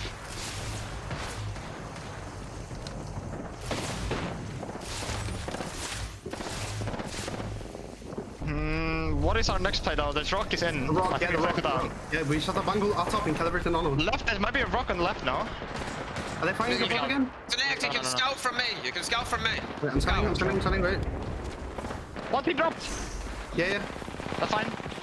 Okay, chill. They might fuck me on the. No, they might like instance on the star. Yep. Can I peek the heady? Can we peek the heady? Which one? Like stand. This heady, like on the stairs. 7 seconds on it. Snag. 3. 7. Go now. Good. They're all in the room, Block the door, fence. Come back. Full armors. Yep, shell. I don't know. I popped that fucking. Just hold them, keep holding that. Yeah, just fence it. They're going on the other side, I think. Yeah, that's fine. Yeah. Play me. The rocket, chill. They're barreling here, on the corner. Yeah, in the window, okay. I'm bang ulting. Yep, Tax, come back. I'm coming. Do you want me to blood ult? I'm blood ulting, fuck it. They're inside. Wait, they're gonna come out here, they're coming. We have shots to the right, boys. Look for it. They're in. Coming. Back it! I'm chilling. Yeah, go. Dead! Last one! Last one! Kill the last one, dog pick. All you. Nice! There's a soul on the bottom. Under you. He's armor stopping me. And we keep on going. Team Portugal falls, Navi falls, and now it's Arctic making their last stand for Made in Heaven. But look who has else arrived from the building. Aurora take the bridge, Vex ahead of them. Zephyr, this one's gonna be good. Hoo-hee! Vexed here with the final moment to prove this is the game that should set themselves up to avoid relegation before today, 24th. Now with potentially just even this match alone on their belt, knowing they even now have numbers advantages against Aurora and Made in Heaven. With a win in Game 6, they could have saved it all. They could have. But now I keep my attention focused on the Grim Reaper himself, the embodiment of the true lifeline. Look, sometimes you gotta kind of get a little crazy, right? You throw those down, you look for extra cover, and you want Made in Heaven. You want Vex to focus on anyone else other than you. We have to inch forward, and this peak that Funko has is kind of tough. It's really aggressive here, but the extension out from the side from Aurora can be dicey. You've got to be careful, even as a duo. Just one pickup, and now with the return of Made in Heaven, it's not so easy anymore. We really just gonna let this happen? Endgame? We talked about, making these reses come through. Well, welcome back, Tax. Welcome back, Cinetic. We're into full form here, and now the numbers disadvantage is going to go towards Aurora, and we full send on to the duo. We're looking for easy KP and playing for second. Let's see, Made in Heaven here with a minor heal as Lemmy's Rolling Thunder will initially drop them out. For Tax and Arctic, though, as a duo, they'll hold on for dear life, even surviving one more position's all they want, and with Aurora going potentially down, X will win. They do just that. They hold the rock, they section things off with the Rolling Thunder, and they play it patiently. And honestly, another team with another lifeline win.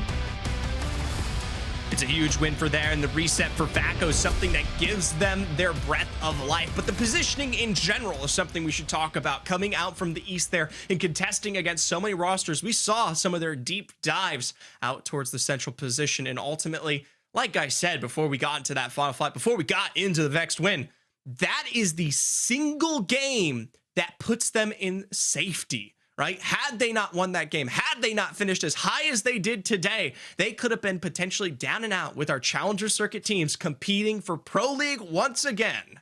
Well, they're one of the teams that did stem from the qualifiers, right? So it's like, we don't want to go back and deal with what we've already done. We know what it's like. We've built upon that. We've learned throughout the entirety of Split 1. And you know what? We deserve to stay in Pro League. It's a tough spot for Vex, but one that they know many times before, and maybe that's the inkling that gives them their success. But ultimately, for Made in Heaven and Aurora, it's still big ups. Second place there alongside third finishes for Made in Heaven. That has been the story of the year for me in Split.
Get back in here. We've got a lot to break down from our final match day of EMEA. Listen, we know a lot of things, but what I don't know, and I was trying to work out the entire time in that last match, is what this top 8 bubble is going to look like when everything is said and done. Because between the performances that we saw out of Passion UA, Made in Heaven, Alliance, LCDF, and considering the teams that don't get to be playing in this match day, like E6, Cybercats, I mean, there's a lot that I'm trying to keep track of. I'm not the numbers person like you are, Zephyr, so I don't have it nailed down, but I feel like some of the performances that we saw today will absolutely have catapulted some other teams into a position as far as being in that LAN qualifying spot or nailing down regional qualifiers bare minimum when they weren't there before. I think ultimately the big question being that between Alliance and LCDF here, both respectively, with Alliance more notably kind of climbing up in these last few match days and now potentially with the overall, but for LCDF, an absurd performance today that might have put them, like you said, in one of those spots.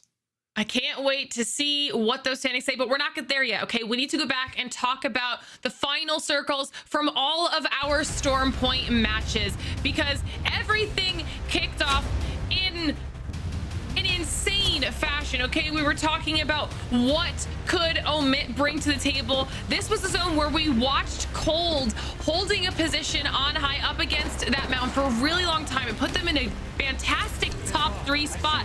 And then it came down to Cold, the Forge, and Omit.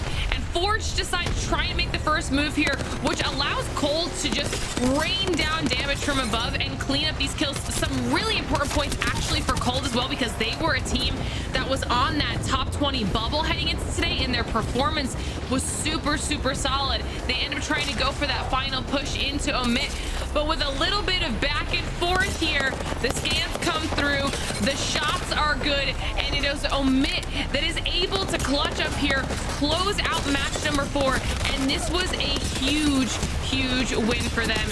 It had to feel good to nail this down. Tiff, this was a fun one to cast.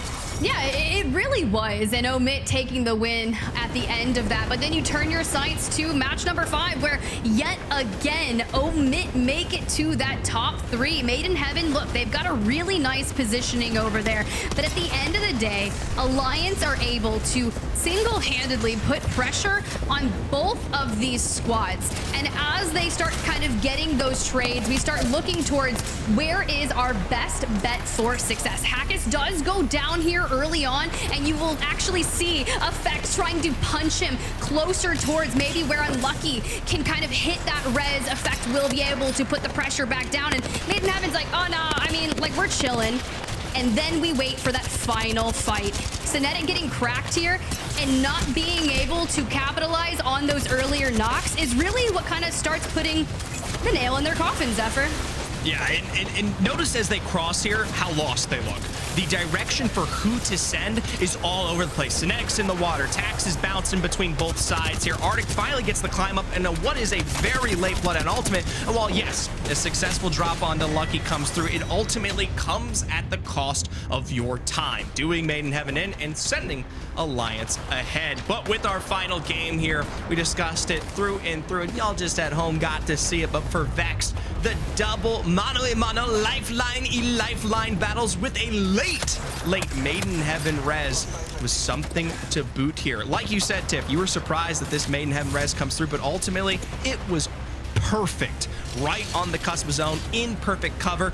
And notably, Aurora can't punish this because Vex are covering them. So the only team who can prevent this from happening is Aurora is completely disabled. Inevitably, Made in Heaven comes down, but with little cover to behold here with that ring closing in, their only choice to move forward is the bridge itself. Playing just behind, that sets them up in the identical line of sight that Vex have been holding this entire time. Clemmy drops down that rolling thunder to boot, which sends Cinetic home. And at the end of the day, you've dissuaded put out down to 2-on-2 for both of these rosters. With Vex now being the only team on the outside, damage already supplied. It is one quick cleanup from all members to give them their win. A really strong match day performance on behalf of all of our teams here today as we get a look at our series results. This is what you guys were talking about, that gap, even with the last game being a little bit of a rough performance for both Alliance and LCDF. It is Alliance who comes out on top with a total of 77 points, followed by LCDF, and both these teams deserve it. I mean, look at those kills. They were so consistent across the board, whether that was their placements or their just slaying power today, Tiff. Yeah, it's really nice to see LCDF kind of match their best performance, right? You look back to the last B and C, they took second, so that's great for them. And Alliance, back at the start of the split, the early game, right? They play that match day 1 in A and B. They only take home 6 points for the overall series. Jump forward to the final day, you can see the improvements overall, the quick kind of getting Unlucky up to speed, and now they get their first win of the split. And we talked about what is to come with regional finals. Well, your top 20, they'll get to play again. So more to improve on to really get yourself in that top 8.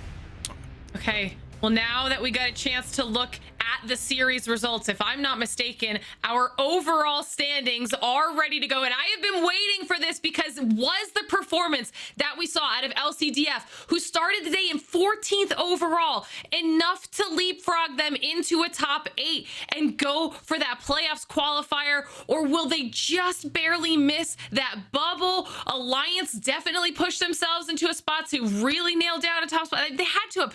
I need to see how this plays out. Who gets relegated? Who stays in Pro League? This is what it all boils down to in Split 1 for EMEA. I need to know the results. Oh no! They barely miss out on the top 8, LCDF. Yeah. Wait, but it's fine. They're fine. Good. They get to play in regional finals, but the biggest issue with that positioning there with Element 6 holding on to 8th is that LCDF and Element 6 have been contesting each other in World's Edge. So what will that regional finals look like for them? Because that could be a whole mess. 07, they didn't play today. Granted, they'll have to play again in regional finals, but they give up because Na'Vi and Alliance had that extra match day. They've already surpassed the threshold of kind of that 90-ish mark that allows them to be quote unquote safe. As we look down. This is crazy. Zephyr, I need to get your thoughts on the bubble that was the top 20, but also the one at relegation, okay? Because we talked about this with you at the top of show, and now we know the results of everything. Notably, most of the teams that didn't get to play today are yes, of course, out with Pest Control still rounding out the bottom. But for 202, TSM Phoenix, EXO, and Aftermath, this is the struggle they never were able to surpass. I do want to remind folks at home, it is 8 teams going down, so I believe we'll get confirmation later here. Stay Healthy should still be fine and will remain in Pro League, but Vexed especially. That is the true story here. Barely holding on. They break away from 24th. Wow. Get out of relegation, win the final game, and give them just enough points to push into a remaining spot. That's huge. Massive performance to at least keep themselves in Pro League. And like you guys were saying, everyone who's qualified for that regional final Finals also has another opportunity to continue earning those points to make their way through to the Split 1 playoffs. And this is where things get really, really important, because look at the point gap. This is the worst performance we've seen literally all season out of Aurora, and they're still in first place with 136 points, the only team because of those performances that have secured their playoff spot. Everybody else still a little bit up in the air, but Na'Vi, Alliance, 07 sitting so comfortable in the performance that we saw out of Passion UA today, putting them only 3 points behind 07. That battle for top 8 is going to be so close. Who will make it out of EMEA to our Split 1 playoffs? If we see the performances that we saw out of LCDF today, out of Alliance, out of Na'Vi, everyone in that top 10 to 12 area is going to have to really bring it. And you were correct there, Zephyr. As you see, it's updated to show that Stay Healthy does not qualify for regional finals, but they also don't get relegated. They will remain in Pro League. Meanwhile, everybody else below that will have to go to that PLQ in a little bit over a month's time. So lots for these teams to be thinking about. Specifically though, Tiff, now regional finals right around the corner for these squads. Like you were saying, how do their strategies and plans change? I guess we have to wait and see, right? With the chaos that we witnessed this morning in APAC South, anything is possible. And I was looking specifically towards like that 5th through 9th positioning on, and it was like, you know, 1 point separating 4 different teams holding a potential land qualification spot. So I'm kind of uncomfortable for those squads, but we'll just wait and see. Okay, well, we've gotten a chance to see how everything's played out in the region. The one thing we haven't gotten to talk about is who is our MVP for today. And I know that we saw lots of standout performances, and I'm not gonna lie, it was a tough choice between Effect and Zidane, but for me, I had to give it to Zidane. I mean, LCDF in general today were on a different level, especially when it came to their aggression. We saw just how much their kills really carried their points totals, but they were also consistent every single time. The one thing that helped with that consistency and with that slaying power though was Zidane. Whether that was opening up these fights and making insane swings to start the initiation on something insane, or closing out on these kills, because heading into match 6 was second in the kill leaderboard behind Effect, who also had a phenomenal day. So for me, we talked about it throughout all of these matches, but what Zidane was bringing to the table was more than just the literal numbers on the board for the team. It was the fact that he was opening up fight opportunities for the entire squad. It was the fact that he was providing crowd control with the Horizon, and you can see there almost 5k damage at the end of the day. That was an insane performance on behalf of Zidane, and honestly, on behalf of all of LCDF. But without what Zidane brought to the table, they wouldn't have been able to shoot up the leaderboard the way they did now, putting themselves in such an insane position heading into regional finals that they very well could be a team we're looking at as qualifying to that Split 1 playoffs. But another team today that was right on the bubble. Were they going to qualify to regional finals? Were they not? It was 20th place. I'm talking about Cold. They had a fantastic day today. Talk about consistency. They were the picture of it. They did what they needed to do. And we have Graceful, who I'm so excited to have standing by to chat with us about the performance on the day. Graceful, welcome. It's so good to see you again. Thank you for joining us. Hi, nice to see you all again. Yeah, consistency. Our pro league has been omega bad, I would say, unless the days. But I would say that majority of it comes down to just us. I mean, we tried something new for pro league, and it really shows. And I think it also shows like my lacking capabilities as an IGL, swapping from what I've been doing for 5 years, trying to play edge essentially, because my teammates and we had a coach that got poached. We tried to figure out a new strat essentially, and it just didn't work the way we wanted it to work. Right now that I literally pretty much gave just all my thoughts against the wall, and give it my all at the last chance. And I said, hey guys, I know I can make this playstyle work. Can we just try to make something out of it? And immediately we got good results. out of all of the previous weeks where we had bad, because we've been trying this new thing to learn this whole new thing. And shout out to everybody knowing how to play Edge properly. But on EU, we got 10 Edge teams. So it's been a hard run, but we made it into finals. We have our last chance now to make LAN. We just gotta bring it home the next week, and just gotta go everything for it. Yeah. Speaking of the last chance to go ahead and make LAN, because of course, obviously, we'd love to have you back and see you on the big stage playing this time, even though we did love having you on the desk. You mentioned that you've already kind of switched some things up, Graceful. So you have a week before regional finals. Are we going to keep full sending toward that? What is the game plan, the preparation going to look like? Because with regional finals, you know, anything can happen. It's crazy. APAC South had 10 games today. So kind of talk me through the prep for that. So yeah, our points are working right now the way we are. We might switch some things up for match points when we hit that point. But for now, we're just going to be playing the same way we have this weekend for sure. Yeah. We're just going to stick to it because we know how to play more leapfroggy and more zone orientated than just sticking on Edge when there's just so many people. Like, our macro has been disrupted by so many teams, especially depending on group. But normally we have about, we hit the UAV, and sometimes in other regions you see one team on Edge, two teams on Edge. They fight for one power spot. On EU, you hit a UAV, you see three coming, behind you right now. They're wrapping you, like mirroring your macro, and then you see two in front of you. And, our best bet was just to hit UAV, get information, and then make our macro change based on that. So now I would say it's less consistent because it's more on fly. Like, we just have to hit the UAV and then immediately have to say, we're doing this. And it's just, it can go hard, it can go very soft. But, hey, we just got to do what we got to do. We just got to go all in.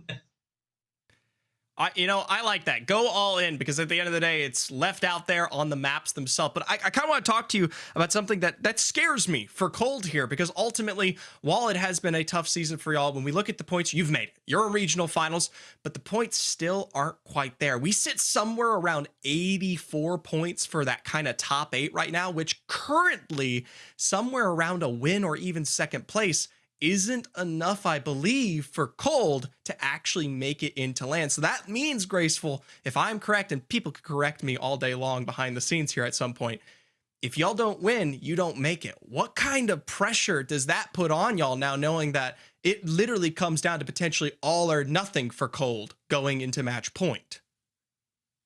I mean, I wouldn't say... Okay, so first and foremost, I got 20 years of FPS experience, right? Making LAN or playing LAN is nothing. All right. So I'm not worried, or by any means. If I fail, I just go again. I don't really care too much. But I would say that this Pro League for sure, like if we don't count the fact that we had 0 objectives for all 6 games today and RNG stuff like that, I don't really care too much. I've been cursed for a few years. I think this Pro League, we've had the chance to win. Every single time it's been our own mistakes. So I am not mad that I won't make LAN, because it's not in the hands of other stuff like RNG hard pulls or anything like that. Like, I'm not going to be upset and say, like, I deserve to go to LAN, because we don't deserve to go to LAN if we don't win now. Like, we made it through to finalist lobby now, and if we win, we do deserve to go there. We are inconsistent, but, like, it shows we have the capabilities to. And if we don't make it, it just shows we have so much more to grow, which I believe, we do. And I think for me, this whole Pro League, the most has shown me that I have a lot to grow on other playstyles that's not tied to my own personal one, that, it seems to be the only thing that works for me. Maybe I have to get another perspective, maybe swap role, maybe try something new and learn more, and maybe that can open up other potentials,